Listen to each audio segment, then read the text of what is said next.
ഇത്രയും പ്രധാനപ്പെട്ട സംഭവവികാസങ്ങൾ പാർലമെന്റിൽ നടക്കുമ്പോൾ ഇന്ത്യയുടെ പ്രതിപക്ഷ നേതാവ് പ്രതിപക്ഷത്തിന് നേതൃത്വം നൽകണമെന്നുള്ള കാര്യത്തിൽ ആ പാർട്ടിയിൽ തന്നെ രണ്ടഭിപ്രായമില്ല. നിങ്ങൾ കോൺഗ്രസ്സുകാരോട് ചോദിച്ചു നോക്ക്.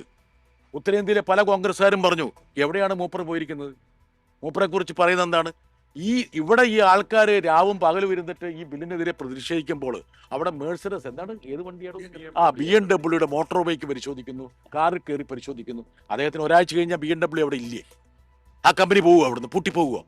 ഇന്ത്യയിലുള്ള കമ്പനിയൊന്നുമല്ലോ പെട്ടെന്ന് പൂട്ടിപ്പോകാൻ വേണ്ടി, അവിടുത്തെ കമ്പനിയല്ലേ. ആ കമ്പനി ഇവിടെ ഉണ്ടല്ലോ, അദ്ദേഹത്തിന് വീണ്ടും ആ കാറിൽ കയറാലോ. അല്ലെങ്കിൽ ഇവിടെ തന്നെ ഉണ്ടല്ലോ ആ BMW കാറുകൾ. ഇവിടെ ആൾക്കാർക്ക് ഇവിടെ പാർലമെന്റിലേക്ക് കൊണ്ടുവന്നിട്ട് അദ്ദേഹത്തിന് വേണമെങ്കിൽ അവിടെ കയറ്റിയിട്ട് പാർലമെന്റ് ചുറ്റും ഒരു റൗണ്ട് അടിച്ചാൽ പോരെ. എന്നാൽ കേരളത്തിലെ പല MP പോലും, കോൺഗ്രസ് MP പോലും രഹസ്യമായി പറയുന്നുണ്ട് മൂപ്പർ ഇവിടെ ഉണ്ടാകണം എന്നായിരുന്നു.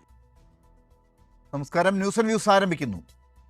ഭാരതത്തിൻ്റെ ആത്മാവ് ഗ്രാമങ്ങളിൽ ആണെന്ന് പഠിപ്പിച്ച മഹാത്മാവിനെ ഇന്ത്യയുടെ ഭൂപടത്തിൽ നിന്ന് മാത്രമല്ല പാവപ്പെട്ടവൻ്റെ തൊഴിൽ കാർഡിൽ നിന്ന് പോലും വെട്ടിമാറ്റുകയാണ് കേന്ദ്ര സർക്കാർ.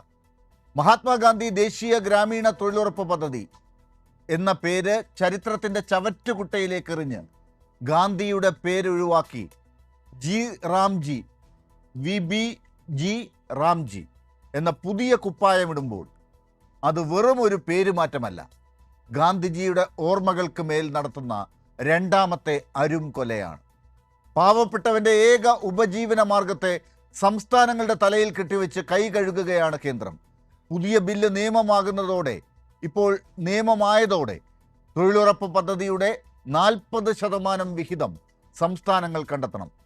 പണമില്ലെങ്കിൽ പണിയുമില്ല എന്ന ക്രൂരമായ വ്യവസ്ഥയിലൂടെ ഗ്രാമീണ മേഖലയെ പട്ടിണിയിലേക്ക് തള്ളിവിടുന്ന ഈ കേന്ദ്രദ്രോഹത്തിനെതിരെ രാജ്യം കത്തുമ്പോൾ ജനങ്ങൾ ചോദിക്കുന്ന ഒരു വലിയ ചോദ്യമാണ് ഇന്നുള്ളത്. എവിടെയാണ് നമ്മുടെ പ്രതിപക്ഷ നേതാവ്? പാർലമെന്റിൽ സർക്കാരിൻ്റെ കണ്ണിൽ നോക്കി ചോദ്യങ്ങൾ ചോദിക്കേണ്ട, ഇന്ത്യ മുന്നണിക്ക് കരുത്ത് പകരേണ്ട രാഹുൽ ഗാന്ധി ഇന്ന് ജർമ്മനിയിലാണ്. പാവപ്പെട്ടവൻ്റെ പണിയായുധം കേന്ദ്രം പിടിച്ചു വാങ്ങുമ്പോൾ രാഹുൽ ഗാന്ധി മ്യൂണിക്കിലെ BMW ഫാക്ടറിയിൽ ബൈക്കുകൾ പരിശോധിക്കുന്ന ചിത്രങ്ങൾ കണ്ട് രാജ്യം മൂക്കത്ത് വിരൽ വയ്ക്കുന്നു.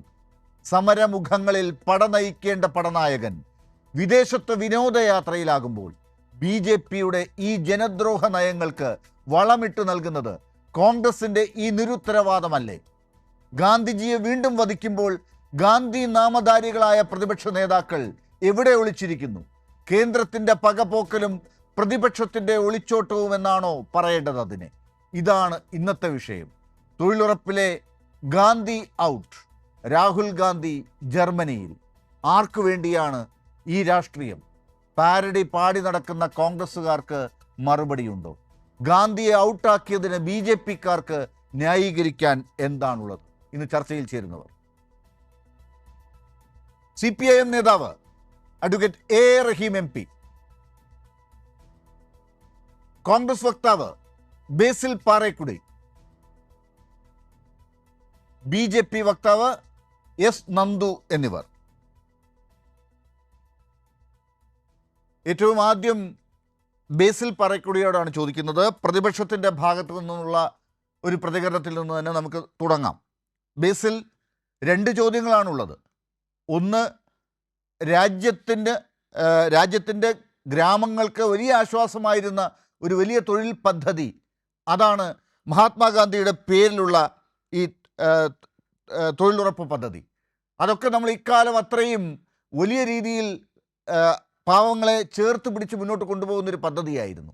അതിനാണിതിപ്പോൾ ഇന്നലെ ഒരൊറ്റ രാത്രി കൊണ്ട് ആ പേര് പോലും മാറ്റി മഹാത്മാഗാന്ധിയെ രണ്ടാമതും വധിച്ച് കേന്ദ്ര സർക്കാർ ഇങ്ങനെ നമ്മളെ നോക്കുകുത്തിയാക്കി മാറ്റുന്നത്. അതിന് ചോദ്യങ്ങൾ ചോദിക്കേണ്ട പ്രതിപക്ഷ നേതാവ് എവിടെ എന്നൊരു ചോദ്യം കൂടി ഇന്ന് രാജ്യത്തെ കൊണ്ട് ചോദിപ്പിച്ചിരിക്കുന്നു. ഈ 2 ചോദ്യങ്ങൾക്കും എന്താണ് കോൺഗ്രസിൻ്റെ മറുപടി?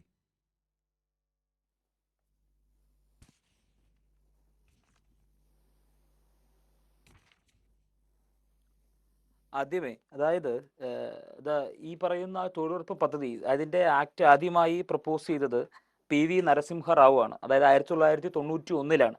അതിനുശേഷം, അല്ലെങ്കിൽ ആദ്യം നമ്മൾ ഈ NREPയും അതുപോലെ തന്നെ RLGPയും ഒക്കെ സംയുക്തമായ ഒരു ഈ സാധാരണക്കാരായ ആളുകൾക്ക് അവർക്ക് ജീവിക്കാൻ വേണ്ടിയിട്ടുള്ള അവർക്കുള്ള സാഹചര്യം ഒരുക്കി കൊടുക്കുന്നതിന് വേണ്ടി UPA സർക്കാർ, അതായത് മൻമോഹൻ സിംഗിന്റെ സർക്കാർ കൊണ്ടുവന്ന പദ്ധതിയാണ് ഈ തൊഴിലുറപ്പ് പദ്ധതി.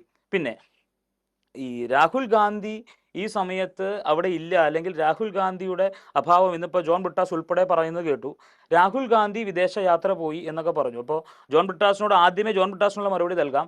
ഈ പറയുന്ന ലോക്സഭാ തെരഞ്ഞെടുപ്പിന്റെ സമയത്ത് പിണറായി വിജയൻ എവിടെയായിരുന്നു എന്ന് നമുക്ക് എല്ലാവർക്കും അറിയാം. ഇപ്പോൾ ഈ തെരഞ്ഞെടുപ്പ് കഴിഞ്ഞപ്പോൾ പിണറായി വിജയൻ എങ്ങോട്ട് പോയെന്ന് നമുക്കറിയാം. ഈ ലോക്സഭാ തെരഞ്ഞെടുപ്പിന്റെ സമയത്ത് പോലും പിണറായി വിജയൻ ഇവിടെ ഉണ്ടായിരുന്നില്ല. അപ്പോൾ രാഹുൽ ഗാന്ധി കൃത്യമായി ഇടപെടൽ നടത്തിക്കൊണ്ട് ഇന്ന് പ്രതിപക്ഷത്ത്, അതായത് കൃത്യമായ ഇടപെടലുകൾ പ്രതിപക്ഷ സമരങ്ങളിൽ ഉൾപ്പെടെ നടത്തുന്ന കഴിവുള്ള ഒരു ലീഡറായിട്ടുള്ള ഞങ്ങളുടെ രാഹുൽ ഗാന്ധി ഇന്ന് വിദേശയാത്ര പോയി. അതുകൊണ്ടാണ് ഇതിങ്ങനെ സംഭവിച്ചത്. അല്ലെങ്കിൽ രാഹുൽ ഗാന്ധി ഇങ്ങനെ ഒരു ഇല്ലാത്തത് കൊണ്ടാണ് ഇങ്ങനെ സംഭവിച്ചതെന്നൊക്കെ പറയുകയുണ്ടായി. ഒരു കാര്യം ഞാൻ ഉറപ്പ് പറയാം, ഇന്ന് പ്രതിപക്ഷത്ത് ഒരു നിരയുണ്ട്. ആ നിരയോടൊപ്പം എല്ലാവരും അണിചേർന്നുകൊണ്ട് പ്രക്ഷോഭങ്ങൾക്ക് നേതൃത്വം കൊടുത്തുകൊണ്ട് മുന്നോട്ട് പോകുമ്പോൾ രാഹുൽ ഗാന്ധി ഒരു വിദേശ യാത്ര നടത്തി എന്ന് പറഞ്ഞുകൊണ്ട് നിങ്ങൾ പോയിന്റ് ഔട്ട് ചെയ്യുന്നത് കോൺഗ്രസിനെയാണ്, നിങ്ങൾ പോയിന്റ് ഔട്ട് ചെയ്യുന്നത് രാഹുൽ ഗാന്ധിയാണ്. നിങ്ങളെന്നും ഈ അണ്ണൻ തമ്പി നയം നടത്തിക്കൊണ്ട് പ്രതിപക്ഷത്തിരിക്കുന്ന പ്രതിപക്ഷ നേതാവായിട്ടുള്ള രാഹുൽ ഗാന്ധിയെ പോയിന്റ് ഔട്ട് ചെയ്യാതെ നിങ്ങൾ ആ നരേന്ദ്രമോദിക്കെതിരെ, ഈ ഇരിക്കുന്ന റഹീം ഉൾപ്പെടെ നരേന്ദ്രമോദിക്കെതിരെ വാ തുറന്ന് സംസാരിക്കാൻ ആദ്യം പഠിക്കുക. നിങ്ങളല്ലാതെ ഈ പറയുന്ന ഞങ്ങളുടെ പ്രതിപക്ഷ നേതാവ്, ഈ പറയുന്ന ഇന്ത്യയിൽ ഈ ഭാരത് ജോഡോ യാത്ര ഉൾപ്പെടെ ഭാരത് ന്യായ് യാത്ര ഉൾപ്പെടെ പ്രക്ഷോഭങ്ങൾക്ക് നേതൃത്വം കൊടുത്തുകൊണ്ട് മുന്നോട്ട് പോകുന്ന ഞങ്ങളുടെ നേതാവ് ശ്രീ രാഹുൽ ഗാന്ധിയെ ഇത്തരത്തിൽ പറഞ്ഞുകൊണ്ട് നിങ്ങൾക്ക് ഈ പറയുന്ന അണ്ണൻ തമ്പി സ്നേഹമുണ്ടെങ്കിൽ നിങ്ങൾ PMCയിൽ ഒപ്പുവെച്ചത് ഉൾപ്പെടെ, നിങ്ങൾ ഈ പറയുന്ന ലാസ്റ്റ് വന്ന VC നിയമനം ഉൾപ്പെടെ നിങ്ങൾ ഭാഗിച്ചെടുത്തില്ലേ? നിങ്ങൾ 1:1 എന്ന റേഷ്യോയിൽ VC നിയമനം ഉൾപ്പെടെ നിങ്ങൾ ഭാഗിച്ചെടുത്തില്ലേ? അപ്പോൾ നിങ്ങൾക്ക് നരേന്ദ്രമോദിക്കെതിരെ, നിങ്ങൾക്ക് BJPക്കെതിരെ, നിങ്ങൾക്ക് NDAക്കെതിരെ ഒന്നും സംസാരിക്കാൻ പറ്റില്ല. അതിന് നിങ്ങൾ രാഹുൽ ഗാന്ധിയെ പഴിചാരിയിട്ട് കാര്യമില്ല. നിങ്ങളുടെ അണ്ണൻ തമ്പി എഫക്റ്റ് ആദ്യം അത് നിങ്ങൾ നിർത്തലാക്കൂ. ശരി, ഞാൻ ഇതിനകത്ത് ഇടപെട്ടാൽ താങ്കൾക്ക് എളുപ്പമായിരുന്നു. ഞാൻ ഇടപെടാതിരുന്നതാണ് ബേസിൽ. ഞാൻ മുഴുവൻ പറഞ്ഞ് തീർക്കട്ടെ എന്ന് വിചാരിച്ചു. ഇനി എനിക്ക് ഒന്ന് രണ്ട് കാര്യങ്ങൾ ബേസിലിനോട് അങ്ങോട്ട് ചോദിക്കാനുണ്ട്. ഇപ്പോൾ താങ്കൾ പറഞ്ഞു നരേന്ദ്രമോദിക്കെതിരെ ഈ രാഹുൽ ഗാന്ധി ഇപ്പോൾ പറയുന്നവർ എന്തെങ്കിലും ഒന്ന് പറയട്ടെ എന്ന്. അല്ല, കേൾക്കൂ. നരേന്ദ്രമോദിക്കെതിരെ എന്തെങ്കിലും ഒന്ന് പറഞ്ഞിട്ട് ബാക്കി അത് പറയാൻ പഠിക്കുക എന്നാണ് പറഞ്ഞത്. ഇന്നലെ രാത്രി മുഴുവൻ ഉറക്കമിളച്ചിരുന്ന് അവർ നരേന്ദ്രമോദിക്കെതിരെ ഇത് പറഞ്ഞുകൊണ്ടിരിക്കുകയായിരുന്നു. രാഹുൽ ഗാന്ധി അവിടെ ഉണ്ടായിരുന്നെങ്കിൽ അത് ജനശ്രദ്ധയിലേക്ക്, കൂടുതൽ ലോകശ്രദ്ധയിലേക്ക് വന്നേനെ എന്നാണ് ജോൺ ബ്രിട്ടാസും റഹീമും ഒക്കെ ഇന്ന് മാധ്യമങ്ങളോട് പറഞ്ഞത്. അതുകൊണ്ടാണ് ഞാൻ ആ ചോദ്യം ചോദിച്ചത്. നിങ്ങൾക്ക് അതിന് മറുപടി ഉണ്ടോ? ഇപ്പം ഈ പറഞ്ഞതിനകത്ത് ആ മറുപടി ഉണ്ടോ? പകരം നിങ്ങൾ ചോദിക്കുന്നു പിണറായി വിജയൻ ലോക്സഭാ തെരഞ്ഞെടുപ്പിന്റെ സമയത്ത് വേറെ എവിടെ പോയിരിക്കുകയായിരുന്നു എന്ന്. പിണറായി വിജയൻ ലോക്സഭയിലെ പ്രതിപക്ഷ നേതാവല്ല സാർ. ബേസിൽ മനസ്സിലാക്കേണ്ടത് ലോക്സഭയിലെ പ്രതിപക്ഷ നേതാവ് രാഹുൽ ഗാന്ധിയാണ്. രാഹുൽ ഗാന്ധി പ്രതിപക്ഷ നേതാവായിരിക്കെ അവിടെ ഇരുന്ന് പറയേണ്ട കാര്യങ്ങൾ പറയാതെ, നരേന്ദ്രമോദിയുടെ മുഖത്ത് നോക്കി ചോദിക്കാതെ, ആ കണ്ണുകളിൽ നോക്കി ചോദിക്കാതെ ഈ തിരിച്ചു പറയാത്തതിനാണ് ഇപ്പോൾ ചോദ്യങ്ങൾ വന്നത്. പകരം അദ്ദേഹം ഈ സമൂഹ മാധ്യമങ്ങളിലൂടെ BMW പരിശോധിക്കുന്നതിൻ്റെ ചിത്രങ്ങൾ ഇട്ടിരിക്കുന്നു. ഇതാണ് ചോദ്യമായി വന്നത്. എന്നോട് കയർത്തിട്ട് കാര്യമില്ല, ഈ ജനങ്ങളോട് മുഴുവൻ കയർത്തിട്ട് കാര്യമില്ല. താങ്കൾ കോൺഗ്രസിൻ്റെ ഭാഗത്തു നിന്ന് ഉത്തരവാദിത്തമുള്ളൊരു മറുപടി രാഹുൽ ഗാന്ധി എന്തായിരുന്നു അവിടെ ചെയ്തുകൊണ്ടിരുന്നത് എന്ന് പറയാനുണ്ടോ? എൻ്റെ ചോദ്യം പോലും പൂർത്തിയാക്കാൻ അനുവദിക്കാതെ താങ്കൾ ഇങ്ങനെ ഇടപെട്ടുകൊണ്ടിരിക്കുകയാണ്. എന്നാലും പറഞ്ഞോളൂ.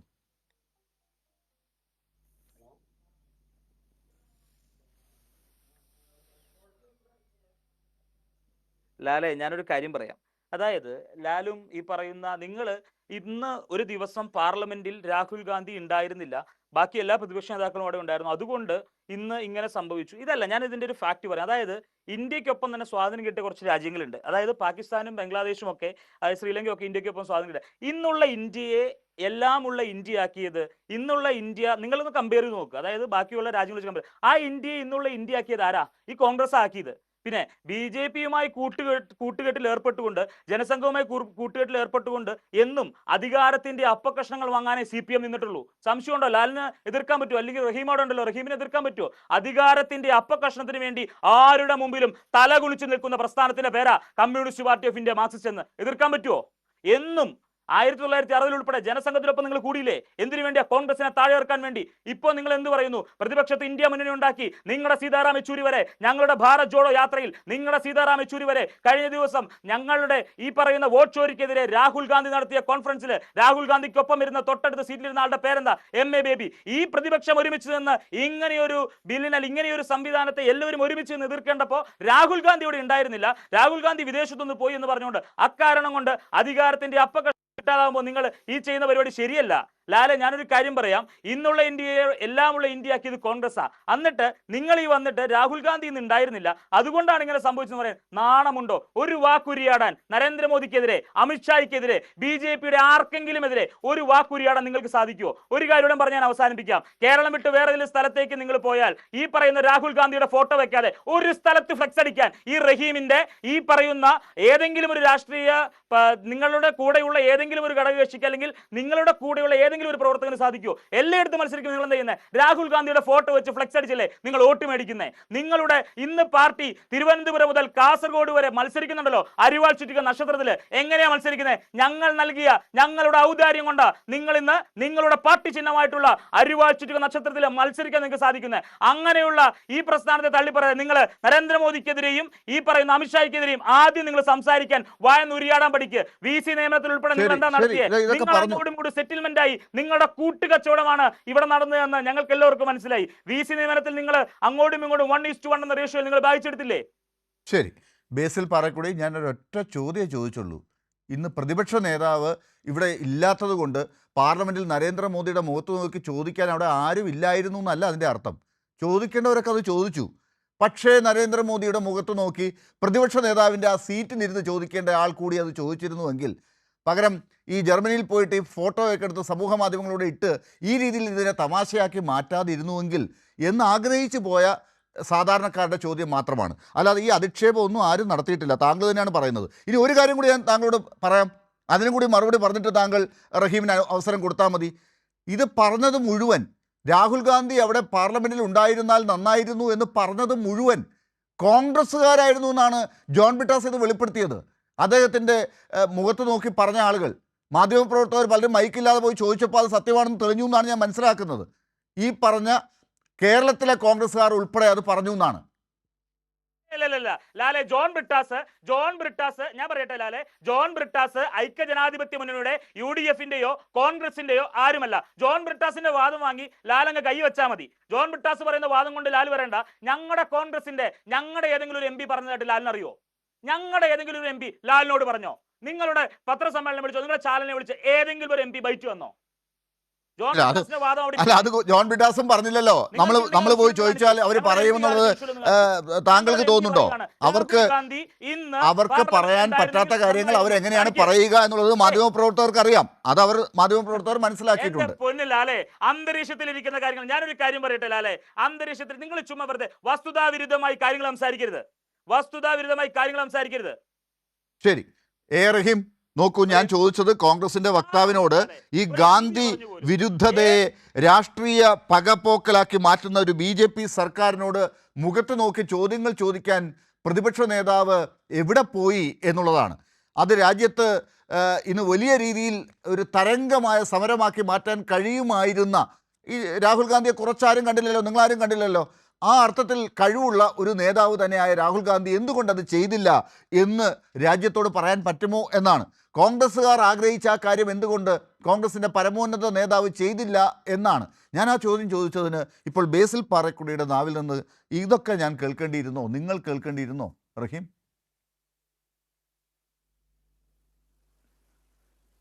അല്ല, ഞാൻ ഈ വിഷയത്തിലേക്ക് വരുന്നതിന് മുമ്പ് ഈ ചർച്ചക്കിടയിൽ വളരെ തന്ത്രപരമായി അദ്ദേഹം ഇതിലുമായിട്ടൊന്നും ബന്ധമില്ലാത്ത മറ്റു ചില കാര്യങ്ങൾ പറഞ്ഞു. അല്ല, അദ്ദേഹം പറഞ്ഞത് ഇങ്ങനെ ഞങ്ങളും BJP തമ്മിൽ കടുത്ത അന്തർധാരയാണ്, കടുത്ത ബന്ധമാണ്, പങ്ക് കച്ചവടം എന്ന വാക്കാണ് അദ്ദേഹം ഉന്നയിച്ചത്. അതിന് അദ്ദേഹം ഉദാഹരിച്ച് പറഞ്ഞതിലൊരു പ്രധാനപ്പെട്ട കാര്യം ഏറ്റവും ഒടുവിൽ വന്ന ഈ VC നിയമനവുമായി ബന്ധപ്പെട്ടാണ്. VC നിയമനത്തിൽ BJP ആണ്, ഈ ഗവർണറാണ് പുറകോട്ട് പോയത്. മുട്ടുമടക്കിയത് ഗവർണറാണ്. ഈ സുപ്രീം കോടതിയുടെ നിർദ്ദേശപ്രകാരം സമവായത്തിലേക്ക് എത്തണം എന്ന നിർദ്ദേശപ്രകാരം സമവായ ചർച്ച നടത്തിയപ്പോൾ കേരളത്തിലെ ഗവൺമെൻറ് ഒരഭിപ്രായം മുന്നോട്ട് വെച്ചുള്ളൂ. ഒന്നുകിൽ രണ്ടുപേരും വരണം, സിസാർ തോമസും സജി ഗോപിനാഥും വരണം, ഇല്ല എങ്കിൽ രണ്ട് പുതിയ ആളുകൾ വരണം. സജീവ് ഗോപിനാഥിനെ ഒഴിവാക്കിക്കൊണ്ട് ഒരു കാരണവശാലും മുമ്പോട്ട് പോകാൻ പറ്റില്ല. ഇതായിരുന്നു ഗവൺമെൻറ് സ്റ്റാൻഡ്. അത് അന്ന് തന്നെ മന്ത്രി വിശദീകരിക്കുകയും ചെയ്തു. തൊട്ടു പിന്നാലെ ഗവർണർ അതിൽ ഉറച്ചു നിന്നില്ല, പറ്റില്ല, സജി എന്തായാലും ആക്കാൻ പറ്റില്ല എന്ന ഒറ്റക്കാലിൽ നിന്നു ഗവർണർ. പിറ്റേ ദിവസം ഗവർണർ തന്നെ ഇങ്ങോട്ട് വിളിച്ചിട്ട് ഞാൻ ഇന്ന് പിന്മാറിക്കോളാം എന്ന് പറഞ്ഞ് ഗവർണർ പിന്മാറുകയാണ് ചെയ്തത്. ഇനി ഈ ധാർമ്മിക രോഷം കൊള്ളുമ്പോൾ എന്താണ് പറയുന്നത്? ഈ ബി ജെ പിയുടെ ബാന്ധവം ആരുമായിട്ടാണെന്ന് പറയാൻ നല്ല ഉദാഹരണം അത് തന്നെയാണ്. അതുകൊണ്ട് അത്തരമൊരു റെഫറൻസ്, ഈ വി സിയുടെ റെഫറൻസ് പറഞ്ഞതിന് കോൺഗ്രസിൻ്റെ പ്രതിനിധിയോട് പ്രത്യേകമായ അഭിനന്ദനം, നന്ദി പറയുകയാണ്. എന്താണ് ബി ജെ പി? ഈ കേരളത്തിൽ RSSൻ്റെ പ്രൊജക്റ്റാണ് കേരളത്തിലെ ഉന്നത വിദ്യാഭ്യാസ മേഖലയെ പിടിക്കുക എന്നുള്ളത്. അതിന് അവർ രണ്ട് കാര്യങ്ങൾക്ക് വേണ്ടിയിട്ടാണ്. ഒന്ന്, ഭരണസ്തംഭനം ഉണ്ടാക്കുക. വിദ്യാഭ്യാസ മേഖലയിൽ ഉന്നത വിദ്യാഭ്യാസ രംഗത്ത് വലിയ മുന്നേറ്റമാണ് രണ്ടാം പിണറായി സർക്കാർ വിഭാവനം ചെയ്തത്. അത് നടക്കും. അത് നടന്നാൽ വലിയ മാറ്റമാണ് ഉണ്ടാകാൻ പോകുന്നത്. അപ്പോൾ അത് ഉണ്ടാകാതിരിക്കാൻ ഭരണസ്തംഭനം ഉണ്ടാക്കാൻ ചാൻസലർമാരെ ഉപയോഗപ്പെടുത്തുക, ഇതാണ് ഒരു ഉദ്ദേശം. രണ്ടാമത്തെ ഉദ്ദേശം എന്താണ്? സംഘപരിവാർവൽക്കരിക്കുക. അതിനുവേണ്ടിയുള്ള പോരാട്ടത്തിൽ ഇന്ന് വരെ തെരുവിലുണ്ടായിരുന്നു കോൺഗ്രസ്? ഇല്ല, പോട്ടെ, ഈ സുപ്രീം കോടതി വരെ നീണ്ട നിയമ പോരാട്ടത്തിൽ എവിടെയെങ്കിലും ഒരിടത്ത് ഒരു കടലാസ് കഷ്ണവുമായിട്ടെങ്കിലും ഞങ്ങളുമുണ്ട്, ഗവൺമെൻറ്റിനെതിരെ ഇങ്ങനെ നിൽക്കരുത്, ഈ ചാൻസലർ ചെയ്യുന്നത് സംഘപരിവാറിൻ്റെ അജണ്ടയാണെന്ന് പറയാൻ കോൺഗ്രസ് ഉണ്ടായിരുന്നോ? കോൺഗ്രസ് ഉണ്ടായിരുന്നില്ല. തന്നെയുമല്ല, ഇത് പിടിച്ചടക്കുന്നതിൻ്റെ ഭാഗമായി രണ്ട് ഗവർണർമാർ, ആരിഫ് മുഹമ്മദ് ഖാനും ഇപ്പോഴത്തെ ഗവർണറും എന്ത് ചെയ്തു? അവരുടെ കുറേ ആളുകളെ, സംഘപരിവാർ അനുകൂലികളുടെ ഒരു ലിസ്റ്റ് എല്ലായിടത്തു നിന്നും ഈ ചാൻസലറുടെ അധികാരം ഉപയോഗിച്ചുകൊണ്ട് എല്ലാ സർവകലാശാലയിലും സെനറ്റിലും സിൻഡിക്കേറ്റിലും തിരികെ കയറ്റി. ജനാധിപത്യ വിരുദ്ധമായി അങ്ങനെ തിരികെ കയറ്റാൻ വേണ്ടി ഗവർണർ കൊടുത്ത ലിസ്റ്റിൽ എങ്ങനെയാണ് ഈ സംഘപരിവാർ അനുകൂലികളുടെ കൂട്ടത്തിൽ കോൺഗ്രസ്സുകാരും ലീഗുകാരും വന്നത്? അപ്പോൾ ആര് തമ്മിലാണ് ബാന്ധവം? പിണറായി വിരുദ്ധതയിൽ, കമ്മ്യൂണിസ്റ്റ് വിരുദ്ധതയിൽ, ഇടതുപക്ഷ വിരുദ്ധതയിൽ അഭിരമിക്കുകയാണ് ഈ കേരളത്തിലെ കോൺഗ്രസ്. ആ കേരളത്തിലെ കോൺഗ്രസും സംഘപരിവാറും തമ്മിൽ ബന്ധമാണ്. ആ കോൺഗ്രസ്സാണ് യഥാർത്ഥത്തിൽ ഇപ്പോൾ രാഹുൽ ഗാന്ധിയെ ന്യായീകരിക്കാൻ ഇറങ്ങിയിരിക്കുന്നത്. ഞാൻ തിരിച്ച് ഒരു കാര്യം ഈ വിഷയത്തിലേക്ക്, ഈ പറയുന്ന വിഷയത്തിലേക്ക് തന്നെ വരാം. ഇവിടെ എന്താണ് പ്രശ്നം? നിങ്ങൾ ഈ പറഞ്ഞല്ലോ, നിങ്ങളങ്ങനെ അഭിരമിച്ച് നടക്കുമ്പോഴും നിങ്ങൾ ഈ പറഞ്ഞ രാഹുൽ ഗാന്ധി അയോഗ്യനാക്കപ്പെട്ട ദിവസം, ആദ്യം അയോഗ്യനാക്കപ്പെട്ട ദിവസം ഇന്ത്യയിൽ ആദ്യമായി പ്രതിഷേധം നടത്തിയ സംഘടനയുടെ പേര് DYFI എന്നാണ്. അത് കേരളത്തിലാണ്. ഇനി പോട്ടെ, നിങ്ങളിവിടെ പറഞ്ഞല്ലോ ഇവരൊക്കെ നരേന്ദ്രമോദിക്കെതിരെ ചോദിക്കാൻ ചുണയുണ്ടോ എന്നൊക്കെ ചോദിച്ചല്ലോ. മലയാളം ഒരു പത്രത്തിലൊന്ന് വായിച്ചു നോക്കണം. അന്ന് ആ പത്രത്തിൽ പറയുന്നുണ്ട്, സോണിയാഗാന്ധി പറഞ്ഞു എന്നിട്ടും കേരളത്തിലെ കോൺഗ്രസ് MPമാർ മുങ്ങി എന്നാണ് തലക്കെട്ട്. രാഹുൽ ഗാന്ധി അയോഗ്യനാക്കപ്പെട്ട ദിവസം അതിന് പാർലമെൻറ്റിൽ നിന്ന് വലിയൊരു മാർച്ച് പുറപ്പെടുകയാണ്. ആ മാർച്ച് അറസ്റ്റിലേക്ക് നീങ്ങിയേക്കും, വലിയ പോലീസ് നടപടി നേരിടേണ്ടി വന്നേക്കും. നിങ്ങളെല്ലാവരും ഉണ്ടാകില്ലേ, ആരും പോകില്ലല്ലോ എന്ന് സോണിയാഗാന്ധി കോൺഗ്രസ് MPമാരുടെ യോഗത്തിൽ ചോദിച്ചു. കേരളത്തിൽ നിന്നുള്ള പല MPമാരും ചിരിയിലൊതുക്കി മറുപടി. എൻ്റെ പറഞ്ഞല്ലോ, മനോരമ പറഞ്ഞതാണ്. എന്നിട്ടോ അന്ന് കേരളത്തിൽ നിന്നുള്ള കോൺഗ്രസ്സിലെ പല MPമാരും മുങ്ങിയ ദിവസം, അന്ന് അറസ്റ്റ് വരിച്ച് ജയിലിൽ അറസ്റ്റ് വരിക്കപ്പെട്ടവരിൽ ഒരാളാണ് ഞാൻ, അന്നത്തെ MP ആരിഫ്, ശിവദാസൻ, ഞങ്ങളെല്ലാവരും കേട്ടോ. എനിക്കിപ്പോഴും ഓർമ്മയുണ്ട്, ആ വണ്ടിയിൽ ഞങ്ങൾ പോലീസ് വാഹനത്തിൽ ഞങ്ങളെ കൊണ്ടുപോയിക്കൊണ്ടിരിക്കുമ്പോഴാണ് ഈ രാഹുൽ ഗാന്ധി അയോഗ്യനാക്കപ്പെട്ട വാർത്ത പുറം ലോകം അറിയുന്നത്. രാഹുൽ ഗാന്ധി അയോഗ്യനാക്കപ്പെട്ട ആ വിഷയത്തിൽ അന്ന് രാജ്യത്ത് ആദ്യമായി പ്രതിഷേധമുയർത്തിയ കേരളത്തിലെ DYFI ആണ് എന്നും മറന്നു പോകരുത്. അന്ന് അതിനകത്ത് കിടന്ന ഒരാളോടാണ് നിങ്ങൾ ഈ സംസാരിക്കുന്നത് എന്നുകൂടി മറന്നു പോകരുത്. അപ്പം ഞങ്ങൾക്ക് സംഘപരിവാർ വിരുദ്ധത എന്നതിൽ നിന്നുകൊണ്ട് നിലപാട് പറയാൻ യാതൊരു മടിയില്ല. ഇതേ രാഹുൽ ഗാന്ധി അയോഗ്യനാക്കപ്പെട്ട ദിവസം പ്രതികരിച്ച, അന്ന് അറസ്റ്റ് പിടിച്ച ആൾ തന്നെയാണ് ഞാനും എന്ന് കണ്ടുകൊള്ളണം. പക്ഷേ എന്താ രാഹുൽ ഗാന്ധിയോടുള്ള വിമർശനം? എന്താ പ്രശ്നം? ഇന്ന് ഈ പാർലമെൻറ്റിൽ പാസ്സാക്കിയത് നിങ്ങൾ ഈ തൊഴിലുറപ്പ് മാത്രമാണോ പറഞ്ഞത്? തൊഴിലുറപ്പ് മാത്രമല്ല, തൊഴിലുറപ്പ് ഏറെ പ്രധാനപ്പെട്ട ഒന്നാണ്, അതിൽ തർക്കമില്ല. ഗാന്ധിയുടെ രണ്ടാം ഹത്യയാണ് നടന്നിരിക്കുന്നത്, വധമാണ് നടന്നിരിക്കുന്നത്. തൊഴിലുറപ്പ് ഇല്ലാതായിരിക്കുന്നു. ഇനി തൊഴിൽ ഒരു അവകാശമല്ലാതെയായി മാറിയിരിക്കുന്നു. അതാണ് നിയമനിർമ്മാണത്തിൻ്റെ പ്രധാന പ്രശ്നം. ഇനി പ്രശ്നം എന്താണ്? ഇന്ത്യയിൽ ഫോറിൻ ഡയറക്റ്റ് ഇൻവെസ്റ്റ്മെൻറ്റ് പൂർണ്ണമായും അനുവദിച്ചുകൊണ്ട് ഇൻഷുറൻസ് മേഖലയെ സമ്പൂർണ്ണ സ്വകാര്യവൽക്കരണത്തിന് വിട്ടുകൊടുത്തു. LIC ഏജൻറ്റുമാർ ഉൾപ്പെടെയുള്ളവർ, നിങ്ങൾ ആലോചിക്കണം, എത്ര മനുഷ്യരാണ് ഈ ഇൻഷുറൻസ് മേഖലയിലെ ഏജൻസി പണിയിലൂടെ മാത്രം ജീവിക്കുന്നവർ. ഈ തൊഴിലുറപ്പ് പോലെ തന്നെ മറ്റൊരു പ്രധാനപ്പെട്ട മേഖലയാണത്. അവരുടെ ജീവിതത്തെ ദൂരവ്യാപകമായി ബാധിക്കുന്ന ഒരു നിയമനിർമ്മാണത്തിന് BJP തയ്യാറെടുക്കുന്നു. മൂന്നാമത്, ന്യൂക്ലിയർ റിയാക്ടറുകളുമായി ബന്ധപ്പെട്ട് കൊണ്ടുവന്ന നിയമം, ആണവ നിയമം, മാനവരാശിക്ക് തന്നെ എതിരായി നിൽക്കുന്ന ഒരു നിയമം, വരാനിരിക്കുന്ന തലമുറകളെ പോലും ബാധിക്കുന്ന, സുരക്ഷയെ ബാധിക്കുന്ന ഗുരുതരമായ പ്രശ്നങ്ങളുള്ള ഒരു നിയമം. അങ്ങനെ 3 നിയമങ്ങൾ റൊട്ടി ചുട്ടെടുക്കുന്നത് പോലെ ഇന്ത്യൻ പാർലമെന്റിൽ ഭൂരിപക്ഷം ഉപയോഗിച്ച് ചുട്ടെടുക്കുന്ന ഈ ദിവസം എങ്ങനെയാണ് സഭാ നേതാവ് മാറി നിൽക്കുക? സഭാ നേതാവ് which means opposition, leader of opposition മാറി നിൽക്കുക? ഞാൻ ഈ കോൺഗ്രസിന്റെ പ്രതിനിധിയോട് ഒരു കാര്യം മാത്രം ചോദിക്കുന്നു. നിങ്ങൾ ഇല്ലാത്ത കാര്യമൊന്നും വിളിച്ചു പോകണ്ട, വസ്തുതാപരമായി മറുപടി പറഞ്ഞാൽ മതി. ആ മറുപടി പറയാൻ നിങ്ങൾക്ക് പരിമിതി ഉണ്ടെങ്കിൽ ആ പരിമിതി അതുപോലെ പറഞ്ഞാൽ മതി. എന്തിനാണ് പ്രത്യാക്രമണം നടത്തുന്നത്? കേരള നിയമസഭ ചേരുന്ന ദിവസം പ്രതിപക്ഷ നേതാവായ ശ്രീ VD സതീശൻ ടൂർ പോയാൽ നിങ്ങൾ എങ്ങനെയാണ് അതിനോട് ന്യായീകരിക്കുക? അത്ര പറഞ്ഞാൽ മതി. കേരള നിയമസഭ ചേരുന്ന ദിവസം സഭാ സമ്മേളനം എന്നാണ് ചേരുന്നത് എന്ന് നേരത്തെ തന്നെ അറിയാം. പ്രതിപക്ഷ നേതാവായ ശ്രീ VD സതീശനെ സംബന്ധിച്ച് സഭാ സമ്മേളനത്തിൽ പങ്കെടുക്കുക എന്നതല്ലേ മോസ്റ്റ് ഇമ്പോർട്ടൻറ്റ് പ്രയോറിറ്റി? അതേ ടൂർ പോകുന്നതിലാണോ പ്രയോറിറ്റി? അങ്ങനെയാണോ? ലീഡർ ഓഫ് ഒപ്പോസിഷൻ വളരെ പ്രധാനമാണ്. അങ്ങനെ ലീഡർ ഓഫ് ഒപ്പോസിഷൻ എന്ന വളരെ വളരെ പ്രധാനപ്പെട്ട ഒരു വേദിയിൽ ഇരിക്കുന്ന ഒരാൾ, അദ്ദേഹം നേരത്തെ കൂട്ടി തീരുമാനിക്കുന്ന പാർലമെന്റിന്റെ ശീതകാല സമ്മേളനത്തിന്റെ ഷെഡ്യൂളിനിടയിൽ അദ്ദേഹം എന്തിനാണ് എവിടെയാണ് പോകുന്നത്? അതിൻ്റെ പ്രയോറിറ്റി എന്താണ്? BMW കാറാണോ, അതോ ക്രിസ്മസ് വിദേശയാത്രയാണോ, ടൂറാണോ, പാർലമെന്റാണോ? ഇനി അതേ പാർലമെന്റിൽ നിങ്ങൾ ആലോചിച്ച് നോക്കൂ, ആ പാർലമെന്റിൽ നിങ്ങൾക്ക് എങ്ങനെയാണ് നരേന്ദ്രമോദിയെ വിമർശിക്കാൻ കഴിയുക? ഇവിടെ വന്ന പ്രശ്നം എന്താണ്? രാഹുൽ ഗാന്ധി അല്ല. രാഹുൽ ഗാന്ധിയുടെ അസാന്നിധ്യം നരേന്ദ്രമോദിയുടെ അസാന്നിധ്യത്തെ ചോദ്യം ചെയ്യാനുള്ള ഞങ്ങളുടെ നാവിനെ കുറച്ചുകളയാണ് ചെയ്തത്. നിങ്ങൾ നരേന്ദ്രമോദി ഇവിടെ ഇല്ല. സഭാ സമ്മേളനം നടക്കുമ്പോൾ പ്രധാനമന്ത്രി എവിടെ എന്ന് ഈ സമ്മേളനത്തിൽ ഞങ്ങൾക്ക് ചോദിക്കാൻ കഴിഞ്ഞില്ല. എന്തുകൊണ്ടാണ് ചോദിക്കാൻ കഴിയാത്തത്? പ്രതിപക്ഷ നേതാവ് എവിടെയെന്ന് അവർ തിരിച്ചു ചോദിക്കും. എവിടെ പ്രതിപക്ഷ നേതാവ് എന്നവർ ചോദിക്കില്ലേ? അപ്പോൾ പാർലമെന്ററി സംവിധാനത്തെ വില കൽപ്പിക്കാത്ത നരേന്ദ്രമോദി ഒരു വശത്ത് നിൽക്കുമ്പോൾ ആ നരേന്ദ്രമോദിക്കെതിരെ സംസാരിക്കാൻ കഴിയുക ഈ പറയുന്ന കാര്യത്തിൽ വിമർശനം ഇനി അവർ തിരിച്ചു ചോദിക്കില്ലേ? എവിടെ നിങ്ങൾ എന്തുകൊണ്ടാണ് പ്രയോറിറ്റി നിശ്ചയിക്കാത്തത്? ശ്രീ രാഹുൽ ഗാന്ധി ഒരു പൂർണ്ണസമയം പ്രതിപക്ഷ നേതാവ് നമ്മുടെ രാജ്യത്തിന് ആവശ്യമുണ്ടെന്ന് പറയാൻ അതിലൊരു MPക്ക്, ജനാധിപത്യ വിശ്വാസികൾക്ക് അധികാരവും അവകാശവും ഇല്ലെന്നാണോ കോൺഗ്രസ് പറയുന്നത്? അപ്പോൾ തൊഴിലുറപ്പ് തൊഴിലാളികളുടെ പ്രശ്നമല്ല കോൺഗ്രസിന്റെ പ്രശ്നം. ബേസിൽ ഓക്കെ, എന്ത് ചോദിച്ചില്ല, ബേസിലേക്ക് ഞാൻ വരാം. ഇറങ്ങിയപ്പോ എന്ത് ചോദിച്ചില്ല? അത് ഇന്നലെ മുഴുവൻ അല്ല ഞാനിത് പറഞ്ഞോട്ടെ, ഞാൻ ഒരു കാര്യം കൂടി പറഞ്ഞോട്ടെ, ഒറ്റ കാര്യം പറഞ്ഞ് അവസാനിപ്പിക്കുക. അത് പറയേണ്ടതുണ്ട്. നിങ്ങൾ പാർലമെന്റിന്റെ ഇരു സഭകളിലും ഇന്നലെ നടന്ന പ്രതിഷേധം ഇദ്ദേഹം കണ്ടിട്ടില്ലാന്ന് തോന്നുന്നു. കോൺഗ്രസിന്റെ പ്രതിനിധി ഒന്ന് കാണണം എന്തായിരുന്നു ഇന്നലെ നടന്ന പ്രതിഷേധമെന്ന്. ഇന്നലെ പാതിരാത്രി എൻ്റെ രാജ്യസഭ ഇന്നലെ അവസാനിക്കുന്നത് ഏതാണ്ട് 1 മണിയോടുകൂടിയാണ്. ഞങ്ങൾ സഭാ സമ്മേളനത്തിനകത്ത് പ്രശ്നമുണ്ടാക്കി, ഭീകരമായ പ്രശ്നമുണ്ടാക്കി, ആ പ്രശ്നത്തിന് ശേഷം പുറത്തിറങ്ങി വരുമ്പോൾ 2 ബില്ലുകളിലും ഇന്നലെ സെലക്ട് കമ്മിറ്റിക്ക് വിടണമെന്ന് ആവശ്യപ്പെട്ടുകൊണ്ട്, അതോടൊപ്പം തന്നെ ദേശീയ ഗ്രാമീണ തൊഴിലുറപ്പ് പദ്ധതിയെ അട്ടിമറിക്കുന്ന ആ നിയമത്തിനെതിരെ നിരവധി ഭേദഗതികൾ കൊടുത്തുകൊണ്ട്, ന്യൂക്ലിയർ റിയാക്ടറുമായി ബന്ധപ്പെട്ട് വരുന്ന ആണവ നിയമവുമായി ബന്ധപ്പെട്ട് 10ലധികം ഭേദഗതികൾ കൊടുത്ത് ഞങ്ങൾ ഓരോരുത്തരും അതിനെല്ലാറ്റിനും വോട്ടെടുപ്പ് വേണമെന്ന് ആവശ്യപ്പെട്ട് അത് പ്രസ് ചെയ്ത് ശബ്ദ വോട്ടോടുകൂടി മാത്രമാണ് അവർക്ക് തള്ളിക്കളയാൻ കഴിഞ്ഞത്. അങ്ങനെ അതിനകത്ത് ഇഞ്ചോടിഞ്ച് ഒരു പാർലമെന്റ് അംഗം എന്ന നിലയിൽ ഇടതുപക്ഷം ഫൈറ്റ് ചെയ്തു. ഇന്നലെ ഞങ്ങളോടൊപ്പം ഇക്കാര്യത്തിൽ DMK വളരെ സജീവമായി ഫൈറ്റ് ചെയ്തു. എല്ലാറ്റിലും ഭേദഗതി അവരും കൊടുത്തിരുന്നു. DMKയും ഞങ്ങളും ഒക്കെ ഫൈറ്റ് ചെയ്തിട്ട് ഞങ്ങൾ തിരിച്ചിറങ്ങി വന്ന് പ്രതിഷേധിക്കുന്നത് ANAയുടെ ഫീൽഡിലുണ്ടാകും. കൈരളിലേക്ക് എടുക്കാം. ആ ഫീൽഡ് പുലർച്ചെ 1 മണിക്കാണ് പാർലമെന്റിൽ ഞങ്ങൾ പ്രതിഷേധിച്ചിറങ്ങി വരുന്നത്. വളരെ പ്രമുഖരായ നേതാക്കൾ ഞങ്ങൾ എല്ലാവരും ഇറങ്ങി വരുമ്പോൾ പോട്ടെ. ഞാനൊരു കാര്യം ചോദിക്കട്ടെ, ശ്രീ മല്ലികാർജുൻ ഖാർഗെ, മല്ലികാർജുൻ ഖാർഗെ എന്ന മനുഷ്യൻ എത്ര പ്രായം ചെന്ന മനുഷ്യനാണ്. അദ്ദേഹം രാത്രി സംസാരിക്കാൻ ഇടിക്കുന്നത് 11:30 രാജ്യസഭയിൽ സംസാരിക്കാൻ ഇടിക്കുമ്പോൾ രാഹുൽ ഗാന്ധി അദ്ദേഹത്തെ കണ്ടുപിടിക്കണ്ടേ?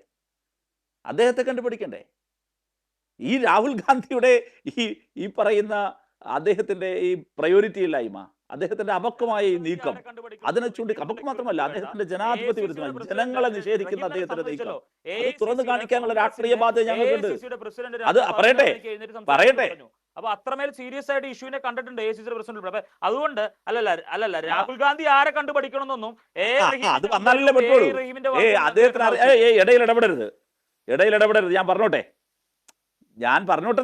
അത് ഞാനല്ലേ പറഞ്ഞതെന്ന്. രാഹുൽ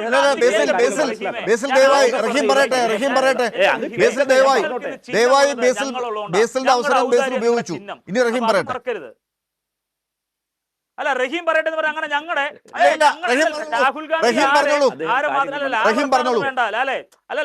ആവശ്യമില്ലാത്ത ഞാൻ വളരെ മാന്യമായി ഞാൻ കൃത്യമായി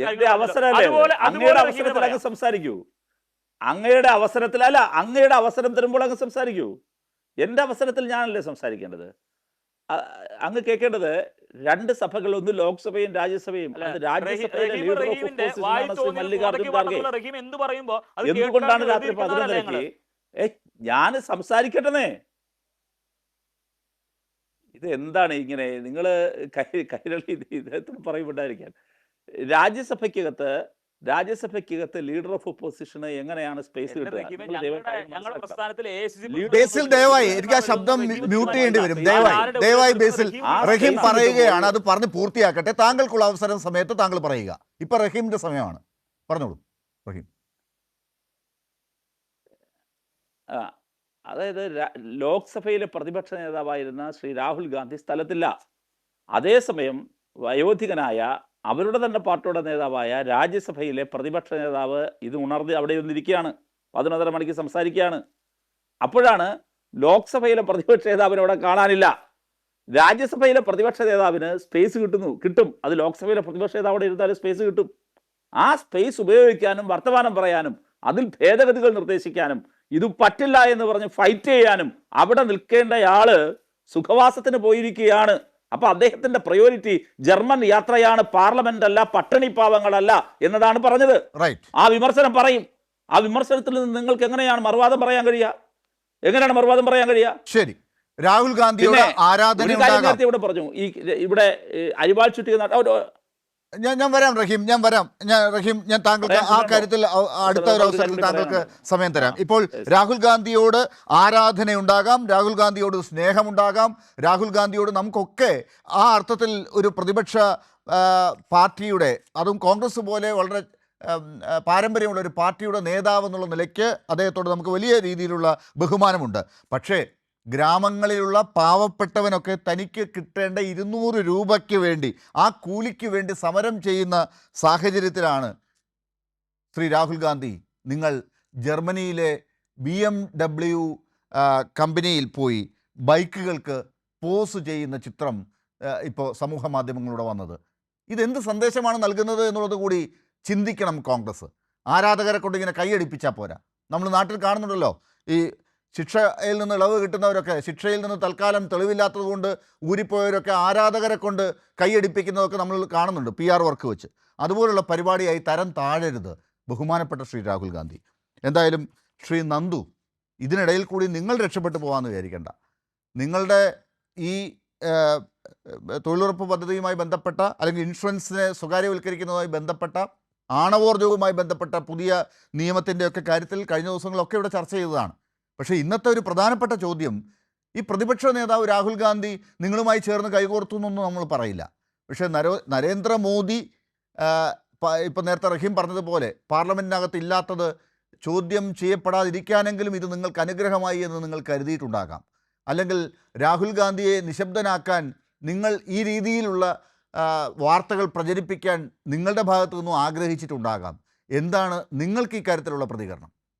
അല്ല, ഒന്ന് രാജ്യത്തെ സംബന്ധിച്ചിടത്തോളം രാജ്യത്തിൻ്റെ പ്രതിപക്ഷ നേതാവായിട്ടുള്ള ശ്രീ രാഹുൽ ഗാന്ധി, അദ്ദേഹത്തിൻ്റെ എല്ലായ്പ്പോഴുമുള്ള പ്രവർത്തനം ഈ തരത്തിലാണ്. രാജ്യത്തിൻ്റെ ഏതെങ്കിലും ഒരു വിഷയത്തിൽ ആ വിഷയത്തെ അഡ്രസ്സ് ചെയ്യാനോ, രാജ്യത്തിൻ്റെ സാധാരണക്കാരായിട്ടുള്ള ജനങ്ങളുടെ വിഷയവുമായി ബന്ധപ്പെട്ടിട്ടുള്ള ചർച്ചകളിൽ അദ്ദേഹം ഭാഗവാക്കാവാനോ, അല്ലെങ്കിൽ ആ വിഷയങ്ങൾ റൈസ് ചെയ്യുന്നതിനോ അദ്ദേഹത്തിന് യാതൊരു താല്പര്യമില്ല. അദ്ദേഹത്തിൻ്റെ താല്പര്യം മുഴുവൻ ചില വിവാദങ്ങളുണ്ടാക്കി, ചില ഇല്ലാത്ത കഥകൾ പറഞ്ഞ് ആ കഥകളുടെ മുകളിൽ മേനി നടിച്ച് തൻ്റെ രാഷ്ട്രീയം മുന്നോട്ട് കൊണ്ടുപോകണം. അല്ലെങ്കിൽ നേരത്തെ താങ്കളൊക്കെ പറഞ്ഞ പോലെ കുറേ PR തള്ളിനുള്ള ചില വാക്കുകളും ചില ഡയലോഗുകളും മാത്രം ഇങ്ങനെ പറഞ്ഞിട്ട് അതിൻ്റെ മറുപടി പോലും കേൾക്കാൻ നിൽക്കാതെ കുറേ ആരോപണങ്ങൾ അങ്ങോട്ട് ഫ്ലോറിൽ വന്ന് നിന്ന് പ്രതിപക്ഷ നേതാവ് എന്നുള്ള നിലയിൽ ഉന്നയിക്കുക. അതിൻ്റെ മറുപടി മറുവശത്ത് നിന്ന് വരുമ്പോൾ അത് കേട്ടിരിക്കാനുള്ള, അല്ലെങ്കിൽ ആ മറുപടി കേൾക്കാനുള്ള സഹിഷ്ണുത പോലും ഇല്ലാതെ വാക്കൗട്ട് ചെയ്ത് പോവുക എന്നുള്ള തന്ത്രമാണ് രാഹുൽ ഗാന്ധി അദ്ദേഹം പ്രതിപക്ഷ നേതാവായ കാലം മുഴുവൻ നമ്മൾ കാണുന്നത്. നിങ്ങൾക്ക് നല്ലതല്ലേ അത്? അല്ല, അത് നല്ലത്, ഒരു ജനാധിപത്യത്തിൽ അത് നല്ലതാണ് എന്ന് ഞങ്ങൾ ഒരിക്കലും പറയില്ല. ഞങ്ങളെ സംബന്ധിച്ചിടത്തോളം ഞങ്ങളെങ്ങനെ ഭരണപക്ഷം എങ്ങനെയാണോ അതുപോലെ തന്നെ പ്രതിപക്ഷത്തിൻ്റെ നല്ല വിമർശനങ്ങളെ കേൾക്കാൻ ആഗ്രഹിക്കുന്ന ഭരണപക്ഷമാണ് ഞങ്ങൾ. ആ അല്ല, അങ്ങനെയാണെങ്കിൽ ഈ കാര്യത്തിൽ നല്ലതാണെങ്കിൽ പ്രതിപക്ഷ നേതാവ് മാത്രമല്ലല്ലോ, പ്രതിപക്ഷം അല്ലാതെ നല്ലതാണെങ്കിൽ ബാക്കിയുള്ളവർ നല്ല വിമർശനങ്ങൾ ഈ കാര്യത്തിൽ തന്നെ അല്ല, പറഞ്ഞല്ലോ. ഞാനൊരു കാര്യം പറയട്ടെ. പ്രതിപക്ഷ നേതാവ് എന്ന് പറയുന്നത് അദ്ദേഹം ഇന്ത്യ സഖ്യത്തിൻ്റെ പ്രതിപക്ഷ നേതാവാണ്. അത് പ്രതിപക്ഷ മുന്നണിയുടെ ഇപ്പോൾ ശ്രീ എ റഹീം അടക്കമുള്ളവർ ഇവിടെ ഇരിപ്പുണ്ട്. അവരടക്കമുള്ള CPIM-ൻ്റെയും CPI-യുടെയും DMK-യുടെയും ഒക്കെ പ്രാതിനിധ്യമുള്ള ഒരു പ്രതിപക്ഷ മുന്നണിയുടെ പ്രതിപക്ഷ നേതാവാണ് അദ്ദേഹം. അദ്ദേഹം പറയുമ്പോൾ സ്വാഭാവികമായിട്ട് നേരത്തെ ശ്രീ റഹീം പറഞ്ഞതുപോലെ തന്നെ പ്രതിപക്ഷത്തിൻ്റെ മുഴുവനായൊരു ഫോക്കസ് ശബ്ദമാണ് പ്രതിപക്ഷ നേതാവിൽ നിന്ന് ഉണ്ടാവേണ്ടത് എന്നുള്ളതാണ് ലോകസഭയുടെ നമ്മുടെ ജനാധിപത്യത്തിൻ്റെ ഒക്കെ സൗന്ദര്യം. അപ്പോൾ ആ സൗന്ദര്യത്തിൽ ഞങ്ങളെ സംബന്ധിച്ചിടത്തോളം തീർച്ചയായും ആ പ്രതിപക്ഷത്തെ ബഹുമാനിക്കുന്നുണ്ട്, പ്രതിപക്ഷ നേതൃത്വത്തെ ബഹുമാനിക്കുന്നുണ്ട്. പക്ഷേ പ്രതിപക്ഷ നേതാവ് ഇത്തരത്തിൽ ചില ഗിമ്മിക്കുകൾ കാണിക്കാനും ചില അവാസ്തവമായ കാര്യങ്ങൾ വന്നിരുന്ന് ഫ്ലോറിൽ പറയാനും അതിൻ്റെ സത്യം തിരിച്ചു പറയുമ്പോൾ അത് കേൾക്കാൻ സാധിക്കാതെ അതിൽ പ്രതിഷേധിച്ചിറങ്ങിപ്പോകുന്നു എന്ന് പറഞ്ഞുകൊണ്ട് ഇറങ്ങി ആ വഴിക്ക് തന്നെ വെക്കേഷന് പോകുന്ന ഒരാളായി മാറുമ്പോൾ സ്വാഭാവികമായിട്ടും ഇന്ത്യൻ ജനാധിപത്യത്തിൽ എന്താണ് കോൺഗ്രസ് പാർട്ടിയുടെയും ഈ പറയുന്ന രാഹുൽ ഗാന്ധിയുടെയും റോൾ എന്ന ചോദ്യം സ്വാഭാവികമായി രാഷ്ട്രീയ പാർട്ടി എന്നുള്ള നിലയിൽ ഞങ്ങൾ ഉയർത്തണ്ടേ. ഞങ്ങൾക്കതിൽ നിന്ന് എന്ത് മെറിറ്റ് എന്ത് ഡീമെറിറ്റ് എന്നുള്ളതല്ല. നമ്മളെല്ലാവരും രാഷ്ട്രീയ പ്രവർത്തനം നടത്തുന്ന ആത്യന്തികമായി ജനങ്ങൾക്ക് സേവ ചെയ്യാൻ വേണ്ടിയിട്ടാണ്. ജനങ്ങൾക്ക് സേവനം നടത്തുമ്പോൾ അതിൽ പ്രതിപക്ഷത്തിൻ്റെതായ റോള് നിർവഹിക്കാനുണ്ട്. ഞാനൊരു കാര്യം പറയാം.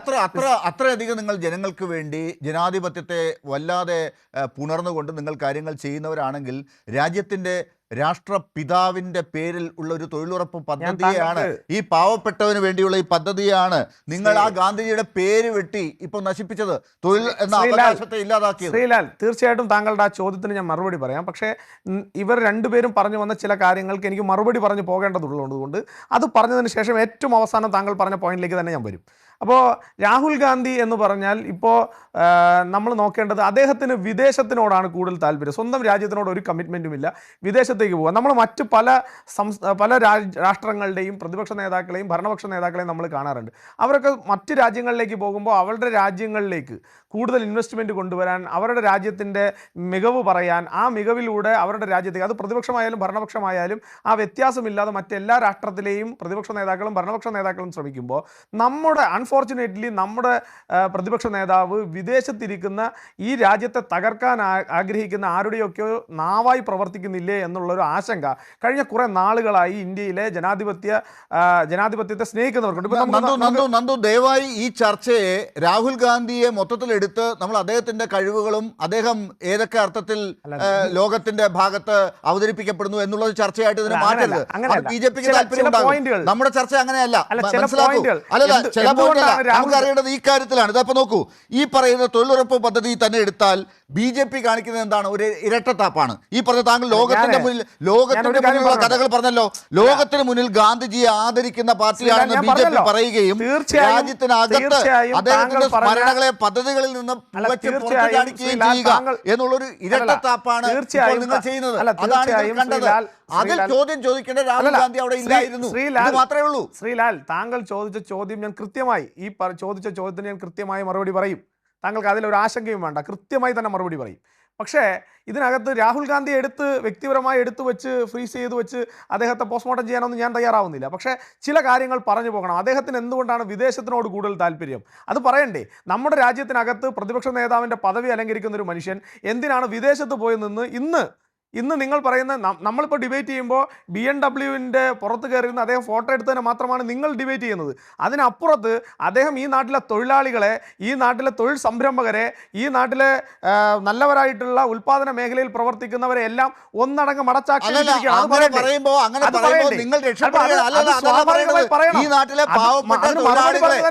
പാവപ്പെട്ട തൊഴിലാളികളുടെ തൊഴിലില്ലാതാക്കിയ നിങ്ങൾ ഈ പറയുന്ന പാവപ്പെട്ട തൊഴിലാളികൾക്ക് വേണ്ടി മഹാത്മാഗാന്ധിയുടെ പേരിൽ ഒരു പദ്ധതി ഉണ്ടായിരുന്നതിനെ ഇല്ലാതാക്കി എന്നിട്ട് നിങ്ങൾ രാഹുൽ ഗാന്ധിയെ കുറിച്ച് ഞാൻ പറഞ്ഞല്ലോ, താങ്കൾ എന്നോട് ഇടപെടാതിരുന്നിരുന്നെങ്കിൽ ഇപ്പൊ തന്നെ ഞാൻ ഈ കംപ്ലീറ്റ് ചെയ്ത് ചോദ്യത്തിലേക്ക് വന്നേ.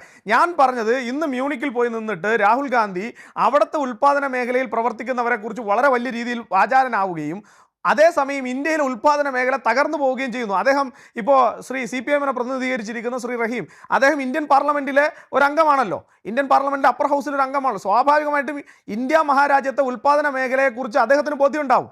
കഴിഞ്ഞ 10 വർഷം കൊണ്ട് എങ്ങനെയാണ് ഇന്ത്യ മഹാരാജ്യത്തിലെ ഉൽപ്പാദന മേഖല വളർച്ചയുടെ വലിയ വലിയ പടവുകൾ, ഇന്ന് ലോകത്തിലെ ഏറ്റവും വലിയ മൊബൈൽ ഫോൺ എക്സ്പോർട്ടേഴ്സ് ആരാണ്? ഇന്ത്യയാണ്, ഭാരതമാണ്. എങ്ങനെയാണ് അത് വളർന്നത്? അത് നരേന്ദ്രമോദിയുടെ ദീർഘവീക്ഷണമുള്ള ഒരു രാഷ്ട്രീയത്തിന്റെ പിന്നിലല്ലേ വളർന്നത്? അപ്പോൾ അതിനെയൊക്കെ നമ്മുടെ രാജ്യത്തെ ഇകഴ്ത്തി കാണിച്ചുകൊണ്ട് എന്തിനാണ് സ്വന്തം ഫെയിം ഉണ്ടാക്കാൻ ശ്രമിക്കുന്നത്? ഒറ്റ കാര്യം നന്ദു, ഈ പറയുന്ന മഹാത്മാഗാന്ധിയുടെ പേരിലുള്ള ഈ തൊഴിലുറപ്പ് പദ്ധതി മാത്രം വീണ്ടും ഞാൻ എടുത്തു കഴിഞ്ഞാൽ നിങ്ങൾ എന്തിനാണ് അത് മാറ്റുന്നത്? അല്ല, ഞാനൊരു കാര്യം ചോദിക്കട്ടെ? നിങ്ങളുടെ ഉദ്ദേശം നോക്കൂ, ശ്രീലാൽ, നിങ്ങളുടെ പ്രശ്നം ശ്രീലാൽ, UPA സർക്കാർ, ഈ ഇടതുപക്ഷം കൂടി പിന്തുണച്ചു വന്ന UPA സർക്കാരിന്റെ കാലഘട്ടത്തിലാണ് ഈ പാവപ്പെട്ടവർക്ക് വേണ്ടി ഈ പരിപാടി വന്നത്. ഇതാണ് നിങ്ങളുടെ ഒരു പ്രശ്നം. രണ്ട്, മഹാത്മാഗാന്ധിയോടുള്ള നിങ്ങളുടെ ചരിത്രപരമായ എതിർപ്പ്, അത് നിങ്ങൾ വീണ്ടും തികട്ടി പുറത്തേക്ക് വരികയാണ്. മഹാത്മാഗാന്ധിയെ നിങ്ങൾ വീണ്ടും വധിക്കുകയാണ്. നിങ്ങൾക്ക് അല്പമെങ്കിലും മഹാത്മാഗാന്ധി രാഷ്ട്രപിതാവിനോട് ഒരു കൂറുണ്ടായിരുന്നുവെങ്കിൽ നിങ്ങൾ ഈ പരിപാടി ചെയ്യും. നിങ്ങൾക്ക് പുതിയ പദ്ധതി കൊണ്ടുവന്നാൽ പോരെ? നിങ്ങൾ എന്തിനാണ് മഹാത്മാഗാന്ധിയുടെ പേര് വിട്ടത്? അതെ, ഞാൻ മറുപടി പറയാം. താങ്കൾക്ക് ഈ ഒരൊറ്റ ചോദ്യത്തിൽ നിർത്തണം എന്ന് താങ്കൾക്ക് ആഗ്രഹമുണ്ടെന്ന് എനിക്ക് ബോധ്യമുണ്ട്. ഞാൻ എന്തായാലും അതിൻ്റെ മറുപടി പറയാം. ഈ പദ്ധതി ആദ്യമായി തുടങ്ങുമ്പോൾ ഞാൻ മനസ്സിലാക്കുന്നത് 1980കളിൽ ഈ പദ്ധതിയെക്കുറിച്ചുള്ള ചർച്ച നടക്കുന്നു, 90കളിൽ ഇംപ്ലിമെൻറ്റേഷൻ വരുന്നു എന്നാണ് ഞാൻ മനസ്സിലാക്കുന്നത്. എൻ്റെ സബ്ജക്റ്റ് ടു കറക്ഷൻ, ഞാൻ പറഞ്ഞത് തെറ്റാണെങ്കിൽ അത് കറക്റ്റ് ചെയ്യാം, ഒരു പ്രശ്നമില്ല. പക്ഷേ ഈ പറയുന്ന NREGA എന്ന് പറയുന്ന പദ്ധതി ആദ്യമായി ഇംപ്ലിമെൻറ്റ് ചെയ്യാൻ തുടങ്ങുന്നത് 2005ലാണ്. അത് 2006 ആകുമ്പോഴത്തേക്ക് 2006 ഫെബ്രുവരി 2 ആകുമ്പോൾ രാജ്യത്തെ പല ഭാഗങ്ങളിലായിട്ട് ഇംപ്ലിമെൻറ്റ് ചെയ്ത് തുടങ്ങുന്നു. അന്ന് ഈ പദ്ധതിയുടെ പേരെന്താണ്? മഹാത്മാഗാന്ധി തൊഴിലുറപ്പ് പദ്ധതി എന്നല്ല, അല്ലല്ലോ. അന്ന് കോൺഗ്രസും UPAയും ഒരുമിച്ച് നിന്നാണ് ഭരിക്കുന്നത്. 2004 മുതൽ കോൺഗ്രസും UPAയും ഒരുമിച്ച് നിന്നാണ് ഭരിക്കുന്നത്. എന്താ നിങ്ങൾ അന്ന് ഈ പറയുന്ന മഹാത്മാഗാന്ധിയുടെ പദ്ധതി അല്ലാത്ത ഒരു പദ്ധതിയെക്കുറിച്ച് എന്തിനാണ് അങ്ങനെ ഒരു പദ്ധതി വന്നതെന്ന് ചോദിക്കാമായിരുന്നല്ലോ? ചോദിച്ചില്ല. പോട്ടെ, 2009 എന്തുകൊണ്ട് മഹാത്മാഗാന്ധിയുടെ പേര് ഇതിലേക്ക് വന്നു? അന്ന് മഹാത്മാഗാന്ധിയുടെ 140ാം ജന്മവാർഷികത്തോടനുബന്ധിച്ച് ആ സമയത്താണ് ഈ പദ്ധതിക്ക് മഹാത്മാഗാന്ധി തൊഴിലുറപ്പ് പദ്ധതി എന്ന പേര് കൊടുക്കുന്നത്. ഞാൻ ഈ പറയുന്നതൊന്നും ഞാൻ എവിടെന്നെങ്കിലും കൊണ്ടുവന്ന് ഫാബ്രിക്കേറ്റ് ചെയ്യുന്ന കാര്യങ്ങളല്ല, രേഖകളിലുള്ളത്. അത് പാർലമെൻറ്റിൻ്റെ ആയാലും മറ്റ് രേഖകളിലുള്ള കാര്യങ്ങളാണ് ഞാൻ ഈ കോട്ട് ചെയ്യുന്നത്. അപ്പോൾ അവിടെ നിന്ന് മുന്നോട്ടേക്ക് പോകുന്നു. ഇനി 2047 രാജ്യം ഒരു വികസിത ഭാരതത്തെ അഡ്രസ്സ് ചെയ്യാൻ വേണ്ടി പോകുന്നു. അപ്പോൾ വികസിത ഭാരതത്തിൻ്റെ അല്ലെങ്കിൽ വികസിത ഭാരതം എന്ന കൺസെപ്റ്റിലേക്ക് ഈ പദ്ധതിയെ നയമാറ്റത്തിലൂടെ അല്ലെങ്കിൽ ഈ പദ്ധതിയുടെ പൂർണ്ണമായി അതിൽ ഇന്നലെ വരെ തൊഴിലാളികൾക്ക് കിട്ടിയിട്ടുള്ള എല്ലാ അവകാശങ്ങളും നിലനിർത്തിക്കൊണ്ട് തന്നെ, ആ വാക്ക് നിങ്ങൾ ഒന്നുകൂടി എടുത്തോളൂ, എല്ലാ അവകാശങ്ങളും നിലനിർത്തിക്കൊണ്ട് തന്നെ അതിനെ കുറച്ചുകൂടി മികച്ച രീതിയിൽ, കുറച്ചുകൂടി സാങ്കേതിക തികവോടുകൂടി, കുറച്ചുകൂടി ഇടനിലക്കാരിൽ നിന്നുണ്ടാകുന്ന പണപ്പിരിവുകളും ഈ പണാപഹരണവും ഒക്കെ നിർത്തലാക്കിക്കൊണ്ട് കുറച്ചുകൂടി മികച്ച രീതിയിൽ അവതരിപ്പിക്കപ്പെടുന്നു. ഇതിലെവിടെയാണ് ഈ പറഞ്ഞ കാര്യങ്ങൾക്കൊന്നും നിങ്ങൾ പറഞ്ഞ ഈ പരിപാടി കൊണ്ടാണ് ഇതൊക്കെ കൊണ്ടുവരുന്നത് എന്നതിന് റഹീം ഉൾപ്പെടെയുള്ള ആളുകൾ ഈ പ്രതിപക്ഷം ചോദിച്ച ചോദ്യങ്ങൾക്ക് ഉത്തരമില്ല. ആ ചോദ്യം ചോദിക്കാൻ അവിടെ പ്രതിപക്ഷം ചോദിച്ച റഹീം ഇന്നലെ പാർലമെന്റിൽ ഉണ്ടായിരുന്ന ആളാണല്ലോ. നിങ്ങൾക്ക് ഈ കാര്യത്തിൽ പേര് മാറ്റുന്നതിനും ഈ പദ്ധതിയെ മാറ്റി പുതുതായി കൊണ്ടുവരുന്നതിനും BJP പറയുന്ന കാര്യങ്ങളോട് എതിർപ്പുണ്ടോ? അവർ ഈ പറയുന്ന കാര്യം ശരിയാണോ? അല്ല, അത് ഈ പറയുന്നതിൽ പല വസ്തുതാപരമായ പിശകുകളുണ്ട്. ഒന്ന്, BJPയുടെ വാദമാണല്ലോ ഉന്നയിക്കുന്നത്. മഹാത്മാഗാന്ധിയുടെ പേര് എന്ന് വന്നു എന്നല്ല, മഹാത്മാഗാന്ധിയുടെ പേര് എന്തിനു നീക്കം ചെയ്യുന്നു എന്നതിന് യുക്തിസഹമായൊരു വിശദീകരണം പാർലമെന്റിൽ സംസാരിച്ച ഏതെങ്കിലും ഒരു BJP MPയോ മറുപടി പറഞ്ഞ മന്ത്രിയോ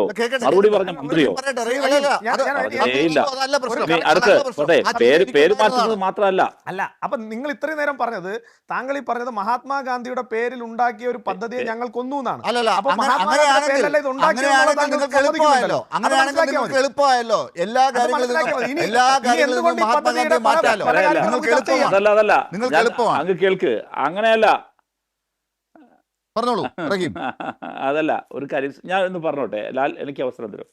അതായത് ഇതിനകത്തൊരു കാര്യം, ദേശീയ ഗ്രാമീണ തൊഴിലുറപ്പ് പദ്ധതി 1ാം UPA ഗവൺമെൻറ്റിൻ്റെ കാലത്ത് നമുക്കിവർക്ക് പറയാവുന്നതുപോലെ 61 MPമാർ ഇടതുപക്ഷത്തിന് ഇന്ത്യൻ പാർലമെൻറ്റിൽ ഉണ്ടായിരുന്നു. അന്ന് ഇടതുപക്ഷത്തിൻ്റെ പിന്തുണയുണ്ടെങ്കിൽ മാത്രമാണ് ഏതൊരാൾക്കും ഭരിക്കാൻ കഴിയുക. അന്ന് ശ്രീമതി സോണിയാഗാന്ധി ഹർകിഷൻ സിംഗ് സുർജിത്തിനെ, ഞങ്ങളുടെ പാർട്ടി അഖിലേന്ത്യാ ജനറൽ സെക്രട്ടറിയെ സമീപിച്ചു.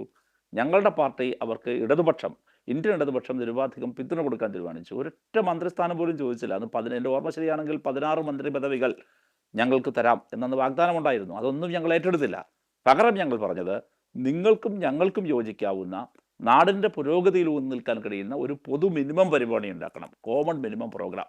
ആ കോമൺ മിനിമം പ്രോഗ്രാമിൽ നിന്നുകൊണ്ട് കാര്യങ്ങൾ ചെയ്യാൻ ഗവൺമെൻറ് തയ്യാറാകുമെന്ന് ഉറപ്പുണ്ടെങ്കിൽ ഞങ്ങൾ പിന്തുണ നയിക്കാമെന്നാണ്. BJPയെ മാറ്റി നിർത്തണം, സംഘപരിവാറിനെ മാറ്റി നിർത്തണം, വർഗീയതയ്ക്ക് ശമനമുണ്ടാകണം. എനിക്കും നിങ്ങൾക്കും യോജിക്കാൻ കഴിയുന്ന കാര്യങ്ങൾ നമുക്ക് ഒരുമിച്ച് ചെയ്യാം. ഇതായിരുന്നു ഞങ്ങളുടെ പാർട്ടിയുടെ നിലപാട്. അങ്ങനെ സഖാവ് സീതാറാം യെച്ചൂരിയാണ് ഞങ്ങളുടെ പാർട്ടിയുമായി ബന്ധപ്പെട്ടെന്ന് കോമൺ മിനിമം പ്രോഗ്രാം തയ്യാറാക്കുന്ന സമിതിയിലുണ്ടായിരുന്നത്. അങ്ങനെ തയ്യാറാക്കിയ കോമൺ മിനിമം പ്രോഗ്രാമിലെ ഏറ്റവും പ്രധാനപ്പെട്ട ഇടതുപക്ഷത്തിൻ്റെ ബ്രെയിൻ ചൈൽഡാണ് ദേശീയ ഗ്രാമീണ തൊഴിലുറപ്പ് പദ്ധതി. ഇതാണ് എൻ്റെ യാഥാർത്ഥ്യം. അങ്ങനെയാണ് ഇന്ത്യയിലെ കൃത്യമായ നിർദ്ദിഷ്ട ദിവസങ്ങൾ നിർബന്ധമായും തൊഴിൽ കൊടുക്കണം, ഇല്ലെങ്കിൽ അതിൻ്റെ ശമ്പളം കൊടുക്കണം എന്ന നിയമം കൊണ്ടുവരുന്നത്. ഇവിടെ ഇപ്പോൾ ഈ നിയമനിർമ്മാണത്തിലൂടെ സംഭവിച്ചിരിക്കുന്നത് പേര് മാത്രമല്ല മാറുന്നത്, മറിച്ച് ഈ തൊഴിൽ നിർബന്ധിതമായ അവകാശം എന്നത് മാറുന്നു. ഇതിൽ മാത്രമല്ല, നിങ്ങൾ കുറച്ച് പിറകിലോട്ട് നോക്കിയാൽ കാണാൻ കഴിയും 2014 മുതൽ ഇങ്ങോട്ടുള്ള ബഡ്ജറ്റ് അലോക്കേഷനിലെല്ലാം തന്നെ ഒരു ഒരു മെല്ലപ്പോക്ക് നയം, പൂർണ്ണമായും ഇതിനെ അവഗണിക്കുന്ന നയം BJP തുടർച്ചയായി തുടർന്നു വരുന്നത് കാണാൻ കഴിയും. അതിനു മുമ്പുള്ള ക്വസ്റ്റ്യൻ ആൻസറുകൾ നിങ്ങൾ നോക്കിയാൽ കാണാൻ കഴിയും, പാർലമെന്റിലെ ബഡ്ജറ്റുകൾ കാണാൻ കഴിയും, ബഡ്ജറ്റ് ഡിബേറ്റുകൾ നോക്കിയാൽ കാണാൻ കഴിയും. ഒട്ടേറെ തവണ പാർലമെന്റിന്റെ ഇരുസഭകളിലും ശൂന്യവേളയിലും സ്പെഷ്യൽ മെൻഷനിലുമെല്ലാം ഇത് സംബന്ധിച്ച് വിവിധ സംസ്ഥാനങ്ങളിൽ നിന്നുള്ള അംഗങ്ങൾ ഉയർത്തിക്കൊണ്ടുവന്ന പ്രശ്നങ്ങളിൽ കാണാൻ കഴിയും, നോക്കിയാൽ കാണാൻ കഴിയും. അതിൻ്റെ ഒരു കൾമിനേഷൻ എന്നുള്ള നിലയിലാണ് ഇത് ഇപ്പോൾ ചെയ്തിരിക്കുന്നത്. അപ്പോൾ ഒരു റീറൈറ്റിംഗ് ഓഫ് ഹിസ്റ്ററി എന്ന നിലയിലേക്ക് കാര്യങ്ങൾ വരികയാണ്. ഇവിടെ മഹാത്മാഗാന്ധിയുടെ കാര്യത്തിലേക്ക് വന്നാൽ, ഇവർക്ക് മഹാത്മാഗാന്ധിയെ ഈ സ്വച്ഛ ഭാരതത്തിൻ്റെ ബ്രാൻഡ് അംബാസഡറാക്കി വെക്കുക എന്നതിലേക്ക് ഇവർ ചുരുക്കുകയാണ്. ബാക്കിയുള്ളതെല്ലാം ഗാന്ധിയെ മാറ്റാണ്. അപ്പോൾ ഇന്നലെ പാർലമെൻറ്റിൽ രാത്രി 1 മണി 12 മണി ഈ സമയത്തെല്ലാം മുഴങ്ങിയ മുദ്രാവാക്യം മഹാത്മാഗാന്ധി അമർ രഹേ എന്ന മുദ്രാവാക്യമാണ്. ഇനി ഇതോടുകൂടി രാജ്യത്തെ ലക്ഷക്കണക്കിന് തൊഴിലാളികൾ, ആ തൊഴിലാളികൾ ഇതിനോട് ജീവിക്കാൻ നിർവാഹമില്ലാതെ ബുദ്ധിമുട്ടുന്നവർ, അവരെ എന്തിനാണ് ഇങ്ങനെ വെല്ലുവിളിക്കുന്നത്? അവരെ അട്ടിമറിക്കാൻ വേണ്ടി എങ്ങനെയാണ് ഇങ്ങനെ ഒരു നിയമനിർമ്മാണം നിങ്ങൾ കൊണ്ടുവരാൻ കഴിയുക? ഇനി ഇതിനോട് ചേർത്ത് തന്നെ നിങ്ങൾ മറ്റു രണ്ടും കൂടി പറയണം. 3 ബില്ലുകളാണ് ഇവിടെ ചർച്ച ചെയ്യപ്പെടുന്നത്. ഒന്ന്, ഈ ന്യൂക്ലിയർ എനർജിയുമായി ബന്ധപ്പെട്ട് ഈ രാജ്യത്ത് ഒരു ന്യൂക്ലിയർ അപകടമുണ്ടായാൽ, നിങ്ങൾ ആലോചിക്കണം, അപകടമുണ്ടായാൽ അതിൻ്റെ സപ്ലയേഴ്സ്, അതായത് ആ റിയാക്ടറുകൾ സപ്ലൈ ചെയ്യുന്ന അമേരിക്ക ഉൾപ്പെടെയുള്ള വൻകിട രാജ്യങ്ങളിലെ വൻകിട കമ്പനികൾ, ആ കമ്പനികളുടെ ലയബിലിറ്റിയിൽ നിന്ന് പൂർണ്ണമായി അവർ ഒഴിവാക്കി കൊടുക്കുകയാണ്, പൂർണ്ണമായി ഒഴിവാക്കുകയാണ്. നിങ്ങൾ ഇത് ആലോചിച്ച് നോക്കുക, എന്താണ് അത് ഉണ്ടാക്കുന്ന ഒരു ദുരന്തം ഭാവിയിൽ ഉണ്ടായേക്കുന്നതാണ്. ഇനി തീരുന്നില്ല. അതിനുശേഷം എന്തെങ്കിലും ഒരു ദുരന്തം ഉണ്ടായെന്നിരിക്കട്ടെ, ആ ദുരന്തം പറയട്ടെ, ആ ദുരന്തം ഉണ്ടായാൽ ഈ പറയുന്ന അതിൻ്റെ എക്സിക്യൂട്ടീവ് കമ്പനികളാണ് കൊടുക്കേണ്ടത്, റിയാക്ടർ വെച്ചിരിക്കുന്ന കമ്പനികളാണ് ചെയ്യേണ്ടത്. അവർക്ക് ലയബിലിറ്റിക്ക് ക്യാപ്പ് വയ്ക്കുകയാണ്. ഒരു തുകയ്ക്ക് മുകളിൽ നിങ്ങൾ ചിലവാക്കേണ്ടെന്ന് പറയുകയാണ്. ഇത് എന്നിട്ട് വേറൊരു കാര്യം കൂടി പറയുകയാണ്, അതിന് മുകളിൽ ലയബിലിറ്റി വന്നാൽ അത് ഗവൺമെൻറ് ചെയ്തുകൊള്ളും എന്ന് പറയുകയാണ്. ഞാൻ BJP പ്രതിനിധിയെ ഒരു കാര്യം ഓർമ്മിപ്പിക്കുകയാണ്. 2010 2ാം UPA ഗവൺമെൻറ് ഇങ്ങനൊരു നിയമം കൊണ്ടുവന്നു. ആ നിയമമാണ് ഇതിനു മുമ്പുള്ള നിയമം, 2010. ആ നിയമം നിർമ്മാണ വേളയിൽ രാജ്യസഭയിൽ അന്ന് നിങ്ങൾ പ്രതിപക്ഷമാണ്. നിങ്ങളുടെ leader of opposition Arun Jaitley, ഇന്ന് മല്ലികാർജുൻ ഖാർഗെ ഇരിക്കുന്ന അതേ കസേരയിൽ നിന്ന് അന്ന് അരുൺ ജെയ്റ്റ്ലി നടത്തിയ പ്രസംഗമുണ്ട്. അരുൺ ജെയ്റ്റ്ലി അന്ന് പറയുന്നുണ്ട്, നിങ്ങൾ ഈ കൊണ്ടുവരുന്ന നിയമം, ഞാനീ വാദിച്ചിട്ടുണ്ടല്ലോ, നിങ്ങൾ ഇത് ദൂരവ്യാപകമായ പ്രത്യാഘാതം തലമുറകളെ ബാധിക്കും, ഇതെല്ലാം അന്ന് അരുൺ ജെയ്റ്റ്ലി പ്രസംഗിക്കുകയാണ്. എന്നിട്ട് പറയാണ്, സർക്കാർ എങ്ങനെയാണ് സർക്കാർ ഖജനാവിൽ നിന്ന് ഒരു തേർഡ് പാർട്ടി ഉണ്ടാക്കുന്ന ലയബിലിറ്റി ഏറ്റെടുക്കാൻ എന്തിനാണ് സർക്കാർ പൈസ കൊടുക്കുന്നത്? അദ്ദേഹം പറയുന്നു, അരുൺ ജെയ്റ്റ്ലി, ഇന്ന് നിങ്ങൾ അവിടെ ഇരിക്കുന്നു, നാളെ വേറൊരാൾ അവിടെ ഇരിക്കും. ഇന്ന് ഇങ്ങനെ പറയാണ്, ഭരണപക്ഷവും പ്രതിപക്ഷവും മാറിയും തിരിഞ്ഞും വരും. പക്ഷേ രാജ്യത്തിൻ്റെ ടാക്സ് പേയേഴ്സിൻ്റെ പണം എങ്ങനെയാണ് ഒരു ആണവ റിയാക്ടറിൽ അപകടമുണ്ടായാൽ ആ അപകടത്തിൻ്റെ ഉത്തരവാദിത്തത്തിന് മേൽ സർക്കാർ അതിന് പണം ചിലവാക്കണം? അതെ, ഈ ചോദ്യം ചോദിച്ചാരാ? അരുൺ ജെയ്റ്റ്ലിയാണ്. നിങ്ങൾ ഒരു ഉളുപ്പുമില്ലാതെ ഇവിടെ വന്ന് ഇപ്പോഴെന്ത് ചെയ്യുന്നു? ഈ വൻകിട കമ്പനികളുടെ താല്പര്യത്തിന് വഴങ്ങി അതേ കാര്യം കൊണ്ടുവരികയാണ്. നിങ്ങൾ അതിനെന്താ പറയാ, ഇൻഷുറൻസ് മേഖലയിലെ സമ്പൂർണമായ, അപ്പൊ ഞാൻ പറഞ്ഞത് ഇതിനകത്ത് ഒറ്റ കാര്യം ഞാനത് കംപ്ലീറ്റ് ചെയ്തോട്ടെ. ഈ മൂന്ന് കാര്യത്തിലും ഇവര് പ്രതിപക്ഷ നേതാവിന്റെ സാന്നിധ്യം ആവശ്യമായിരുന്നു എന്ന് പറയുമ്പോൾ തന്നെ എവിടെയായിരുന്നു ശ്രീ നരേന്ദ്രമോദി? അദ്ദേഹം ഇന്ത്യയുടെ പ്രധാനമന്ത്രി എന്ന നിലയിലെ അദ്ദേഹത്തിൻ്റെ യാത്രകൾ ഒക്കെ ശരിയാണ്. പക്ഷെ പാർലമെന്റിനകത്ത് അഭിപ്രായം പറയുക, പാർലമെന്റിലെ ചർച്ചകളോട് അദ്ദേഹം പ്രതികരിക്കുക, ചർച്ചകളെ പ്രോത്സാഹിപ്പിക്കുക. നിങ്ങൾ ആലോചിക്കേണ്ടത്, ഇന്ത്യയുടെ ഉപരിസഭയായ രാജ്യസഭയിൽ ഈ ദേശീയ ഗ്രാമീണ തൊഴിലുറപ്പ് പദ്ധതി അട്ടിമറിക്കുന്ന ഈ മഹാത്മാഗാന്ധി ഈ പുതിയ ബില്ല് കൊണ്ടുവരാൻ വേണ്ടി ബില്ല് സർക്കുലേറ്റ് ചെയ്തപ്പെടുന്നറിയുമോ? ബില്ല് ചർച്ച തുടങ്ങുമ്പോൾ നിങ്ങൾ അറിയിക്കണം, കോൺഗ്രസിൽ നിന്ന് ശ്രീ ദിഗ്വിജയ് സിംഗ് ഒരു പോയിന്റ് ഓഫ് ഓർഡർ ഉന്നയിക്കുന്നുണ്ട്. അല്ല, ഞാൻ പറഞ്ഞ പോയിന്റ് ഓഫ് ഓർഡർ ഉന്നയിക്കുന്നുണ്ട്. ആ പോയിന്റ് ഓഫ് ഓർഡർ എന്താണ്? ഈ ബില്ല് ഞങ്ങൾക്ക് സർക്കുലേറ്റ് ചെയ്തത് വൈകുന്നേരം 5:30 മണിക്കാണ്.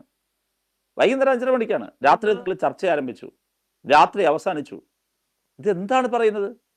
അപ്പൊ ഇത് ജനാധിപത്യ വ്യവസ്ഥയെ ഇങ്ങനെ അട്ടിമറിക്കരുത്. റഹീം, ആ കാര്യങ്ങൾ വ്യക്തമാണ്. എന്നാൽ ഇതിനെല്ലാം നന്ദു തന്നെ നന്ദു നേതൃത്വം പറഞ്ഞ് കൊടുത്ത് മുന്നിൽ നമുക്ക് നിൽക്കേണ്ട leader of മനസ്സിലാക്കി opposition തരേണ്ട ഒരു കാര്യം രംഗത്തില്ല. ഇത് തന്നെയാണ്. ഈ പറയുന്ന നിയമങ്ങളുടെ കാര്യത്തിൽ നിങ്ങളെടുത്ത ലാഘവത്വം, ഈ പറയുന്ന BJP സർക്കാർ, നരേന്ദ്രമോദിയുടെ നേതൃത്വത്തിൽ ഉള്ള സർക്കാരാണ്, പക്ഷെ നരേന്ദ്രമോദി അവിടെ ഇല്ല. ഇത്രയും ഗൗരവപ്പെട്ട കാര്യം പറയുമ്പോൾ പേര് മാറ്റുക എന്നുള്ളത് വളരെ നിസ്സാരമായിട്ട്, ആദ്യം ആ പേരിലായിരുന്നല്ലോ, പിന്നെ ആ പേര് വന്നതുകൊണ്ട് ഇപ്പം എന്താണ് പ്രശ്നം, മാറ്റുന്നതിൽ എന്താ പ്രശ്നം എന്നാണ് ചോദിക്കുന്നത്. ഇത്ര ലാഘവത്തോടു കൂടിയാണോ മഹാത്മാഗാന്ധിയെ കാണുന്നത്?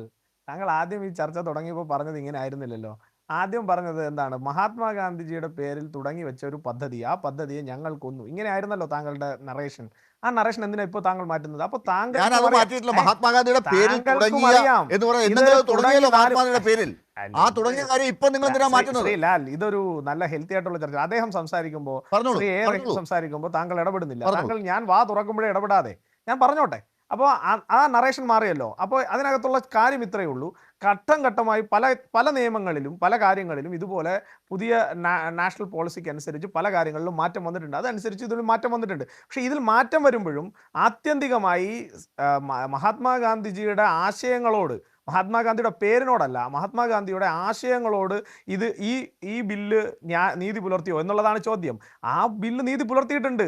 ജനങ്ങളും നോക്കൂ, നിങ്ങളാണ് സർക്കാർ, നിങ്ങളുടെ ഭാഗത്തു നിന്നാണ് ഉത്തരങ്ങൾ വേണ്ടത്. നിങ്ങൾക്ക് മഹാത്മാഗാന്ധിയുടെ പേരാണോ പ്രശ്നം? ആശയങ്ങളുണ്ട്. ഞങ്ങൾക്ക് മഹാത്മാഗാന്ധിയുടെ പേരും പ്രശ്നമല്ല. ഞങ്ങൾ ആദ്യമായിട്ട്, ഞങ്ങളുടെ പ്രധാനമന്ത്രി ആദ്യമായി സത്യപ്രതിജ്ഞ ചെയ്തതിന് ശേഷം അദ്ദേഹം 2014 ഈ രാജ്യത്തോട് അഭിസംബോധന ചെയ്ത് സംസാരിക്കുമ്പോൾ അദ്ദേഹം അന്നാണല്ലോ സ്വച്ഛ് ഭാരത് അഭിയാൻ പ്രഖ്യാപിക്കുന്നത്. അന്ന് അദ്ദേഹം പറഞ്ഞത് എന്താ?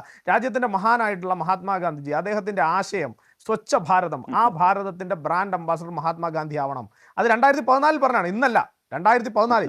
അന്ന് അത്തരത്തിലുള്ള വലിയ പദ്ധതികളെ അദ്ദേഹത്തിന്റെ പേരിൽ ബ്രാൻഡ് ചെയ്യുകയും അദ്ദേഹത്തെ ഇന്ത്യയിലെ മുഴുവൻ ജനങ്ങളുടെ മുൻപാകെയും ഈ നാടിന്റെ ആരോഗ്യത്തിന്, ഈ നാടിന്റെ വൈഭവത്തിന് അദ്ദേഹത്തിന്റെ ഒരു പോളിസി ഞങ്ങൾ എടുക്കുകയാണ് എന്ന് കൃത്യമായി പറഞ്ഞ പ്രധാനമന്ത്രിയാണ്.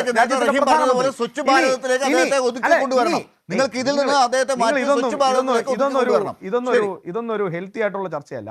താങ്കൾ ഒരു ജനാധിപത്യ ബോധം കാണിക്കണം. താങ്കൾ അദ്ദേഹത്തിന് കൊടുക്കുന്നതിന്റെ പകുതി സമയം എനിക്ക് തന്നാൽ ആദ്യഘട്ടത്തിൽ ഞാൻ താങ്കൾക്ക് തന്നു. വളരെ വലിയ രീതിയിൽ ഞാൻ വാ തുറക്കുമ്പോൾ ഇടപെടുകയാണ്. താങ്കൾക്ക് ഒരു കാര്യം ഞാൻ പറയണ്ടെങ്കിൽ ഞാൻ മിണ്ടാതിരിക്കാം, എനിക്കൊരു പ്രശ്നമില്ല.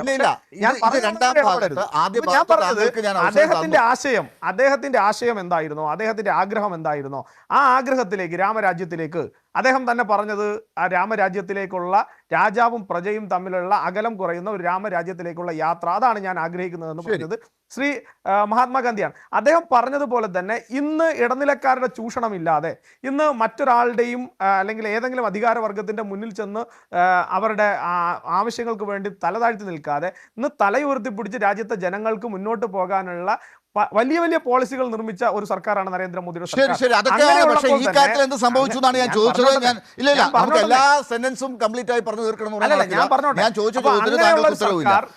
വളരെ കൃത്യമായി രാജ്യത്തെ ജനങ്ങൾക്ക് കൂടുതൽ കാര്യങ്ങൾ നൽകുന്നതിന് വേണ്ടിയുള്ള പരിശ്രമമാണ് നടത്തിയിരിക്കുന്നത്. അത് വളരെ കൃത്യമായി ജനങ്ങളിലേക്ക് പറയുന്നുണ്ട്. ഇത്രയും വളരെ പ്രധാനപ്പെട്ട ഒരു കാര്യമാണ്. രാജ്യം മുഴുവൻ ഇതാണ് ചർച്ച ചെയ്യുന്നത്. അവിടെയാണ് ഒരു പ്രതിപക്ഷ നേതാവ് വേണ്ട കാര്യത്തെക്കുറിച്ചുള്ള പ്രാധാന്യം വരുന്നത്. അവിടെയാണ് പടക്കളം ഉപേക്ഷിച്ച പടനായകൻ എന്നൊക്കെ കേൾക്കേണ്ടി വരുന്നത്. ഇവിടെ ഈ പറഞ്ഞ കാര്യങ്ങൾക്കുള്ള മറുപടിയാണ് വേണ്ടത്. പകരം പിണറായി വിജയനെയും മറ്റുള്ളവരെയും അധിക്ഷേപിച്ചിട്ട് കാര്യമില്ല. നിങ്ങളുടെ കോൺഗ്രസിന്റെ നേതാവിന്, പ്രതിപക്ഷ നേതാവിന് ഇനിയെങ്കിലും ഈ കാര്യത്തിൽ ഒരു കൃത്യമായ ഒരു നിലപാട് ജനങ്ങളോട് അറിയിക്കേണ്ടതില്ലേ? ഞാൻ കൃത്യമായി മറുപടി തരാം ലാലെ, ഞാൻ കൃത്യമായി മറുപടി തരാം. ലാലിനും റഹീമിനും കൃത്യമായ മറുപടി, നിങ്ങൾക്ക് 3 പേർക്ക് ഒരുമിച്ചുള്ള മറുപടി ഞാൻ തരാം. കൃത്യമായ മറുപടി തരാം. ഒരു സെക്കൻഡ് ലാലെ. അതായത് ഇന്ന് ഇന്ത്യൻ ഓവർസീസ് കോൺഗ്രസ് സംഘടിപ്പിച്ച ബെർലിനിൽ വെച്ച്, ജർമ്മനിയിൽ വെച്ച് നടന്ന പരിപാടിയിൽ രാഹുൽ ഗാന്ധി പ്രസംഗിക്കുന്നു. ഇന്ന് 17-ാം തീയതി, അതായത് മിനിഞ്ഞാന്നാണ് രാഹുൽ ഗാന്ധി നിങ്ങൾ ഈ പറയുന്ന BMW ഷോറൂം വിസിറ്റ് ചെയ്തത്. സ്വാഭാവികമായും ഒരു പരിപാടിക്ക് പോകുമ്പോൾ, അല്ലെങ്കിൽ ഒരു വിസിറ്റ് മുൻകൂട്ടി തീരുമാനിച്ച, ഇന്ന് ഇന്ത്യൻ ഓവർസീസ് കോൺഗ്രസിന്റെ OICCയുടെ പരിപാടിയിൽ രാഹുൽ ഗാന്ധി പ്രസംഗിക്കുന്ന വീഡിയോ ഇത്. ഒരു തുറന്ന ഡിബേറ്റ് ഞാൻ തയ്യാറാ. അതായത് രാഹുൽ ഗാന്ധി മുൻകൂട്ടി നിശ്ചയിച്ച പ്രോഗ്രാമിന് പോയിരിക്കുന്നു. ഇനി അവിടെ പോയപ്പോൾ അല്ലാതെ രാഹുൽ ഗാന്ധി പോയത് BMW പോയതല്ല. പരിപാടിയിൽ പങ്കെടുക്കുന്നതാണോ? ഏതാണ് അതിന്റെ സ്ഥിരം പരിപാടി? നിങ്ങൾ 3 പേരും കൂടി വളച്ചൊടിക്കുക. ഒരു ഓപ്പൺ ഡിബേറ്റ് ഞാൻ ഇടപെടേ. ലാലെ ഞാൻ പറയട്ടെ, റഹീം സംസാരിക്കുമ്പോഴും ബിജെപി സംസാരിക്കുമ്പോഴും എന്ത് ലാലെന്തി മിണ്ടാതിരിക്കുന്നത്? ഞാൻ പറഞ്ഞു തീർക്കട്ടെ ലാലെ, ഞാൻ പറഞ്ഞു തീർക്കട്ടെ. ഇന്ന് രാഹുൽ ഗാന്ധി പങ്കെടുത്ത പ്രോഗ്രാം നിങ്ങൾ ഇതുപോലെ ഫാക്ടിനെ വളച്ചൊടിക്കല്ലോ. അല്ല, അതല്ല പ്രധാനപ്പെട്ട ഒരു പ്രതിപക്ഷ നേതാവിന്റെ ഒരു ഉത്തരവാദിത്തം. അദ്ദേഹം രാജ്യത്തിന്റെ പാർലമെന്റിൽ പ്രതിപക്ഷ നേതാവ് സംസാരിക്കേണ്ട സ്ഥലത്ത് സംസാരിക്കണം. ആ കലണ്ടർ മുൻകൂട്ടി ചാർട്ട് ചെയ്ത പ്രോഗ്രാം നിങ്ങൾ BMW കാര്യം പറഞ്ഞു. ലാൽ ഇതിന്റെ ചർച്ച സംഘടിപ്പിക്കുന്ന ആളാണ്. എനിക്ക് റഹീമിന് പകരം ലാല് മറുപടി പറയുന്നു, ലാലിന് പകരം റഹീം മറുപടി പറയുന്നു. നിങ്ങൾക്ക് രണ്ടുപേർക്കും വേണ്ടി BJP പ്രതിനിധി അങ്ങ് മറുപടി പറയുന്നു. സംസാരിക്കാൻ സമയമല്ല, ഇത് ശരിയല്ല ലാലെ. ഞാൻ സംസാരിക്കുമ്പോ ലാലൊന്നും കേൾക്കൂ. ബേസിൽ ദയവായി ഒരു മിനിറ്റ് കേൾക്കൂ. ഇത്രയും ഒരു മണിക്കൂറിൽ ലാൽ ആദ്യം എത്ര സമയം അടികൂടിയിട്ട് കാര്യമില്ല. നിങ്ങൾക്ക് രാഹുൽ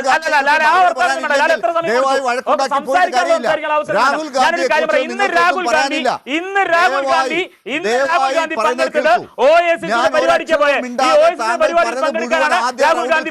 രാഹുൽ ഗാന്ധി BMW ഷോറൂം റൗണ്ടിലെ എല്ലാ കാര്യങ്ങളും ഒരക്ഷരം പോലും മിണ്ടാതെ ഞാൻ കേട്ടുകൊണ്ടിരുന്നതാണ്. ആദ്യ റൗണ്ടിലെ കേട്ടുള്ളൂ, സെക്കൻഡ് റൗണ്ട് താൻ കേട്ടോ?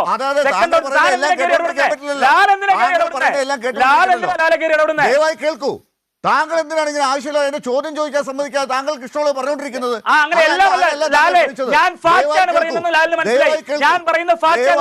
ഇന്ന് Rahul Gandhi BMW showroom visit ചെയ്യാൻ പോയിട്ടില്ല.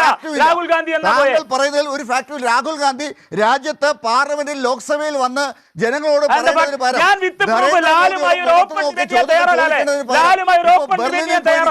ജർമ്മനിയിൽ പോയിരിക്കുകയാണ്. അവിടെ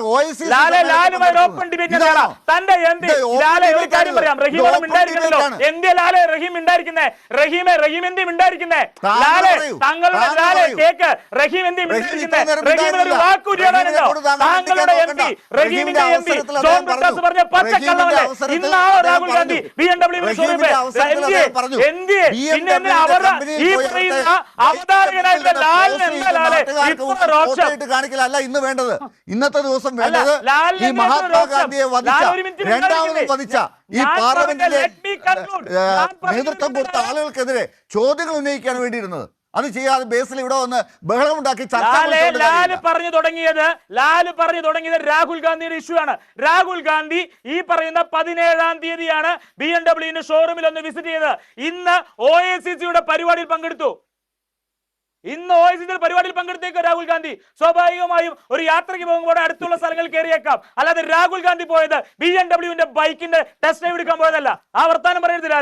എല്ലാവരും കൂടി കണ്ണടച്ചാൽ ഇട്ടാക്കാന്ന് വിചാരിച്ച് 10 പ്രാവശ്യം നിങ്ങൾ ഒരു കള്ളം പറഞ്ഞാൽ സത്യമാകും. നമ്മുടെ പ്രധാനപ്പെട്ട ചോദ്യം രാഹുൽ ഗാന്ധി എവിടെ പോയി എന്നാണ്. രാഹുൽ ഗാന്ധി പോയത് ശരിയാണെന്നുള്ള മറ്റു കാര്യങ്ങളൊക്കെ അവിടെ നിൽക്കട്ടെ. പക്ഷെ ആ കാര്യത്തിൽ താങ്കൾ പറഞ്ഞ ഈ ഉത്തരം അതെന്തുകൊണ്ട് അത് മനസ്സിലായിട്ടാണോ റഹീം ഒക്കെ ഈ രീതിയിൽ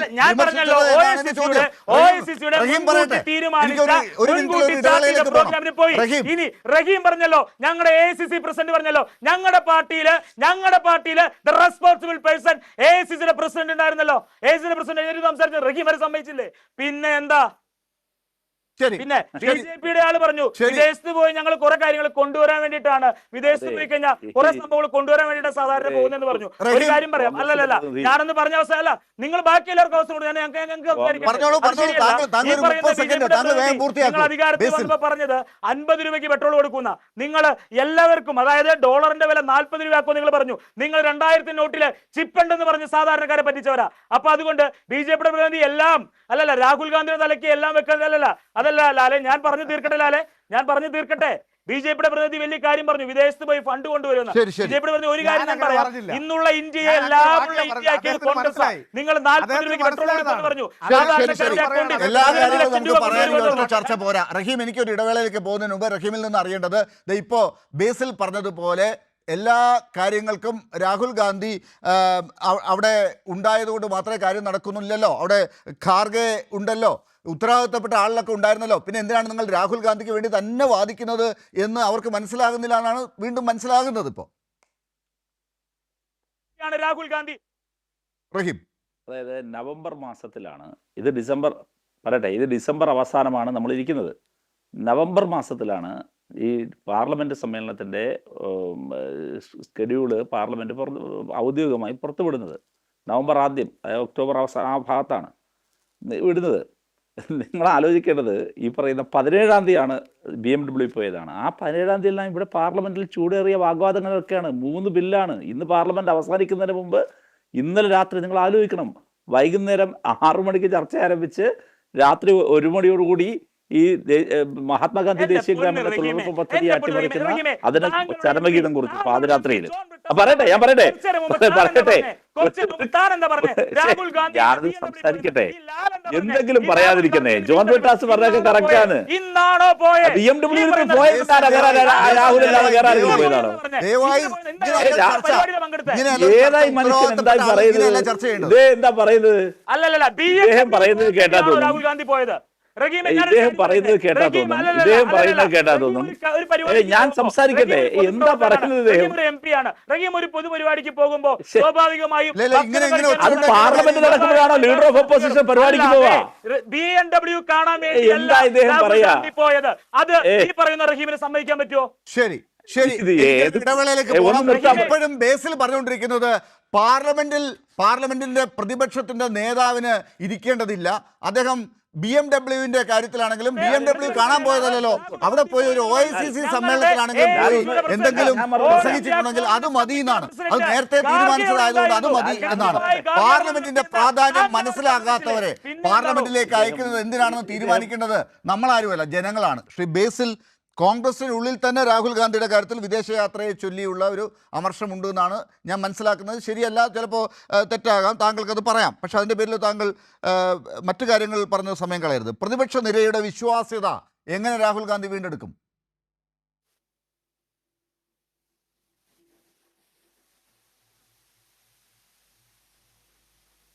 പ്രതിപക്ഷ നിരയുടെ വിശ്വാസ്യത കൃത്യമായി രാഹുൽ ഗാന്ധിക്കുണ്ട്. ഒരു കാര്യം കൂടെ ഞാനൊന്ന് പറയാം. അതായത് രാഹുൽ ഗാന്ധി ഈ പറയുന്ന 17-ാം തീയതിയാണ് കൃത്യമായിട്ടും ഞാൻ കാണിച്ചു വന്നു, വിത്ത് പ്രൂഫ് ഞാൻ കാണിച്ചു വന്നു, BMW ഷോറൂമിൽ വേറെ പരിപാടിക്ക് പോയതാണ്. OICCയുടെ പരിപാടിയിലാണ് ഇന്ന് രാഹുൽ ഗാന്ധി പങ്കെടുക്കുന്നതിന്റെ പ്രൂഫ് ഞാൻ തന്നു. പിന്നെ ഒരു കാര്യം ഞാൻ പറയാം, ഈ നിങ്ങൾ വളരെ നന്നായി റഹീമിനെ ഒക്കെ വളരെ നന്നായി BJP പ്രതിനിധിയും വെള്ളപൂശിയല്ലോ. BJP പ്രതിനിധി കാര്യങ്ങളൊക്കെ പറഞ്ഞു. ഞാൻ പറഞ്ഞ് അവസാനിപ്പിച്ചെടുത്ത 2000 നോട്ടിന്റെ ചിപ്പ് വരെ ഞാൻ പറഞ്ഞിരുന്നു. 250 രൂപയ്ക്ക് സ്മാർട്ട് ഫോൺ കൂടി തരാമെന്ന് നിങ്ങൾ പറഞ്ഞിരുന്നു. അത് പറയാൻ ഞാൻ വിട്ടുപോയതാ. പിന്നെ സോവിയറ്റ് യൂണിയനും ഈ ഹിറ്റ്ലറും ഒക്കെ ആയിട്ട് നല്ല ബന്ധം ഉണ്ടായിരുന്ന ഒരു കാലം ഈ റഹീമിന് അറിയായിരിക്കും. സോവിയറ്റ് യൂണിയൻ റഹീം ഈ പറയുന്ന ഹിറ്റ്ലറും ഒക്കെ ആയിട്ട് നല്ല ബന്ധം ഉണ്ടായിരുന്ന ഒരു കാലം ഉണ്ടായിരുന്നു. ആ സമയത്ത് ഈ ഹിറ്റ്ലർ എന്ത് ചെയ്തു? ഈ പറയുന്ന മോസ്കോ എന്ന് പറയുന്നത് സോവിയറ്റ് യൂണിയന്റെ തലസ്ഥാനമായിട്ടുള്ള മോസ്കോയ്ക്ക് ഒരു പണി കൊടുത്തു.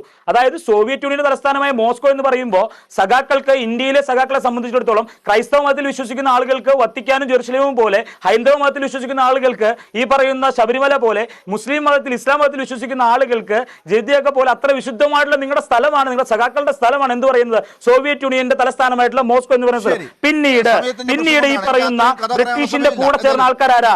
ഈ സഖാക്കള. അതിനുശേഷം 1942 ക്വിറ്റ് ഇന്ത്യ സമരത്തിൽ നിങ്ങൾ ഒറ്റുകൊടുത്തില്ലേ? ഈ CPM ഒറ്റുകൊടുത്തില്ലേ? പട്ടിണിയിലാക്കിക്കൊണ്ട് ഇപ്പോൾ ഈ സംസ്ഥാനങ്ങൾക്ക് മേൽ ഇങ്ങനെ ഇരട്ടി ഭാരം ഉണ്ടാക്കുമ്പോൾ എങ്ങനെയാണ് ഈ പദ്ധതി ഗാന്ധിജിയുടെ സ്വപ്നമായി മാറുന്നത്? അല്ല, ഇതിനകത്ത് അവരുടെ ഇപ്പോൾ നിലവിൽ കേന്ദ്ര സർക്കാരിൻ്റെ ഭാഗത്തു നിന്ന് ഈ ബില്ല് അവതരിപ്പിച്ചിട്ടുള്ള ബഹുമാനപ്പെട്ട മന്ത്രി ശ്രീ ശിവരാജ് സിംഗ് ചൗഹാൻ തന്നെ പറഞ്ഞു, കേന്ദ്ര സർക്കാർ ഇന്നോളം തന്നുകൊണ്ടിരിക്കുന്ന ഒരു ഫണ്ടിലും ഈ വിഷയവുമായി ബന്ധപ്പെട്ടിട്ട് അല്ലെങ്കിൽ ഈ തൊഴിലുറപ്പ് പദ്ധതിയുമായി ബന്ധപ്പെട്ടിട്ട് കൊടുത്തുകൊണ്ടിരിക്കുന്ന ഒരു ഫണ്ടിലും ഒരു തരത്തിലുള്ള കുറവുകളും ഉണ്ടാകില്ല. ആ ഫണ്ടുകൾ അതേ നിലയിൽ തന്നെ എല്ലാ സംസ്ഥാനങ്ങൾക്കും കൊടുക്കും.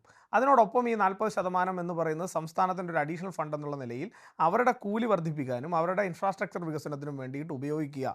അത് സംസ്ഥാനത്തെ അതുപോലെ തന്നെ രാജ്യത്തെ മുഴുവൻ തൊഴിലാളികളുടെയും തൊഴിൽ വേതനങ്ങളെ കൂട്ടുകയും തൊഴിൽ ദിനങ്ങളെ കൂട്ടുകയും ചെയ്യുക എന്നുള്ളൊരു വലിയ പ്രാക്ടിക്കലായിട്ടുള്ളൊരു പ്രോഗ്രാമാണ് നരേന്ദ്രമോദിയുടെ ഗവൺമെൻറ് ആസൂത്രണം ചെയ്തിരിക്കുന്നത്. അതിൽ ഏതാനും ചില കാര്യങ്ങളിൽ ചില ക്ലൗഡ് ഉണ്ടാക്കിക്കൊണ്ട് അല്ലെങ്കിൽ ചില പുകമറ കലവറകൾ സൃഷ്ടിച്ചുകൊണ്ട് അതിനെ എതിർക്കുന്ന ഒരു നിലപാട്, അത് ആ പദ്ധതിയോടും അതുപോലെ തന്നെ ഇവിടുത്തെ തൊഴിലാളികളോടുമുള്ള ഒരു എതിർപ്പായിട്ടാണ് ഞാൻ അതിനെ കാണുന്നത്. സംസ്ഥാനങ്ങൾ അതിൻ്റെ പ്രൊഡക്റ്റീവായിട്ടുള്ള ഇൻകം, അതായത് സംസ്ഥാനങ്ങളുടെ ഇൻകമായി വരുന്ന തുക, ആ തുക പ്രൊഡക്റ്റീവായി ജനങ്ങൾക്ക് തന്നെ തിരിച്ചു കൊടുക്കുക എന്നുള്ളൊരു കൺസെപ്റ്റ് തന്നെയാണ് നമ്മുടെ രാജ്യത്തുള്ളത്. ശരി, പക്ഷെ അത് അങ്ങനെ വരുമോ ഇല്ലയോ ഇനിയുള്ള ദിവസങ്ങളാണ് അറിയേണ്ടത്. പക്ഷേ റഹീം, എനിക്ക് ഈ ചർച്ച അവസാനിപ്പിക്കുമ്പോൾ നിങ്ങളോട് പറയാനുള്ളത്, നിങ്ങൾ ഈ കാര്യത്തിൽ കേന്ദ്ര സർക്കാരിൻ്റെ നയങ്ങൾക്കെതിരെ തുടർന്നുള്ള സമരങ്ങളൊക്കെ പ്രഖ്യാപിച്ചിട്ടുണ്ട്. അടുത്ത ദിവസങ്ങളൊക്കെ നിങ്ങൾ ഡൽഹിയിൽ ഈ കാര്യങ്ങൾ തുടരും എന്നാണ് ഞാൻ മനസ്സിലാക്കിയിട്ടുള്ളത്. അത് പോട്ടെ, പക്ഷേ കേരളത്തിൽ ഈ കാര്യം അറിയാലോ, കേരളത്തിൻ്റെ MP കൂടിയാണ് രാഹുൽ ഗാന്ധി. ഈ കാര്യങ്ങൾ നിങ്ങളെ രാഹുൽ ഗാന്ധി ഇങ്ങനെ പ്രതിപക്ഷ നേതാവ് എന്നുള്ള നിലയ്ക്ക് ഉത്തരവാദിത്തം പൂർത്തിയാക്കിയിട്ടില്ല, ഉത്തരവാദിത്തം നടത്തിയില്ല എന്നുള്ളത് നിങ്ങൾ ജനങ്ങളോട് വിളിച്ചു പറയുമ്പോൾ, കോൺഗ്രസിന് ഉത്തരമില്ലാതെ വരുമ്പോൾ നിങ്ങളുടെ മേലേക്ക് ചാരുകയാണ്. രാഹുൽ ഗാന്ധിയെ കുറ്റം പറയുന്നു. അദ്ദേഹം അവിടെ പോയി ബൈക്കിൻ്റെ ഷോറൂമിൽ പോയത് വേറെ ദിവസമാണ്. അവിടുത്തെ സമ്മേളനങ്ങളൊക്കെ പങ്കെടുത്തു. അദ്ദേഹം നല്ല കുറേ കാര്യങ്ങളൊക്കെ ചെയ്തു. ആൾക്കൂട്ടത്തിൽ നിൽക്കുന്ന ഫോട്ടോ നോക്കൂ. ഇതൊക്കെ അവർ കാണിക്കും. അവരങ്ങനെ കാണിച്ചു ജനങ്ങളുടെ മുമ്പിലേക്ക് പോകുമ്പോൾ നിങ്ങൾ എന്ത് ചെയ്യും? അതായത് കോൺഗ്രസിൻ്റെ ഓവർസീസ് സംഘടനയുടെ പരിപാടിക്ക് പോകാൻ തിരഞ്ഞെടുത്ത സമയം, ആ പരിപാടിക്ക് രാഹുൽ ഗാന്ധിയെ ക്ഷണിക്കാൻ തീരുമാനിച്ച ആ അവിടുത്തെ ഓവർസീസിൻ്റെ ആളുകൾക്കും പ്രത്യേക ബഹുമതി കൊടുക്കണം. അത് കേട്ടിട്ട് അങ്ങോട്ട് പാർലമെൻറ്റ് സമയത്ത് അങ്ങോട്ട് പോയ ആളിന്, ഈ പാർലമെൻറ്റ് സമയത്ത് ഡൽഹി വിട്ടു പോകാൻ എങ്ങനെയാണ് ലീഡർ ഓഫ് ഒപ്പോസിഷന് മനസ്സ് വരിക? അപ്പോൾ അദ്ദേഹത്തിന് അദ്ദേഹം അവിടെ പോയത് വേറെ അപ്പോൾ പോയിന്ന് അദ്ദേഹം സമ്മതിച്ചു. നല്ല വക്കീൽ കേസ് വാദിച്ചപ്പോൾ സമ്മതിച്ചിരുന്നു അങ്ങോട്ട് പോയതാണെന്ന്. ജർമ്മനി പോയാലോ, ഇനി ഡൽഹിയിലും നടത്തിയ പരിപാടിയാണെന്ന് പറയാത്ത ഭാഗ്യം. എന്തിനാ ജർമ്മനി പോയെന്ന്? പാർലമെന്റിന്റെ സമ്മേളനത്തിനകത്ത് നടക്കുന്ന ഒരു സമയത്ത് എന്തിനാണ് ഇന്ത്യ വിട്ടുപോയത്? അദ്ദേഹം ഡൽഹിയിലുണ്ടാവണ്ടേ, അദ്ദേഹം പാർലമെന്റിനുള്ളിൽ ഉണ്ടാവണ്ടേ, ഈ സമരം നയിക്കണ്ടേ? എന്തിനു പോയി? ഇനി അടുത്ത് ഞാൻ തിരിച്ചൊരു കാര്യം ചോദിക്കട്ടെ. കേരളത്തിൽ നിയമസഭാ സമ്മേളനം നടക്കുന്ന സമയത്ത് ശ്രീ വി ഡി സതീശൻ അവിടെ ഖത്തറിൽ അവർ ഇൻഗാസ് എടുത്ത പരിപാടിക്ക് പോവോ? KMCC പരിപാടിക്ക് പോവോ? അങ്ങനെ പോകാൻ തോന്നോ? അങ്ങനെ പോകാൻ തോന്നാമോ? പോകാൻ തോന്നാമോ?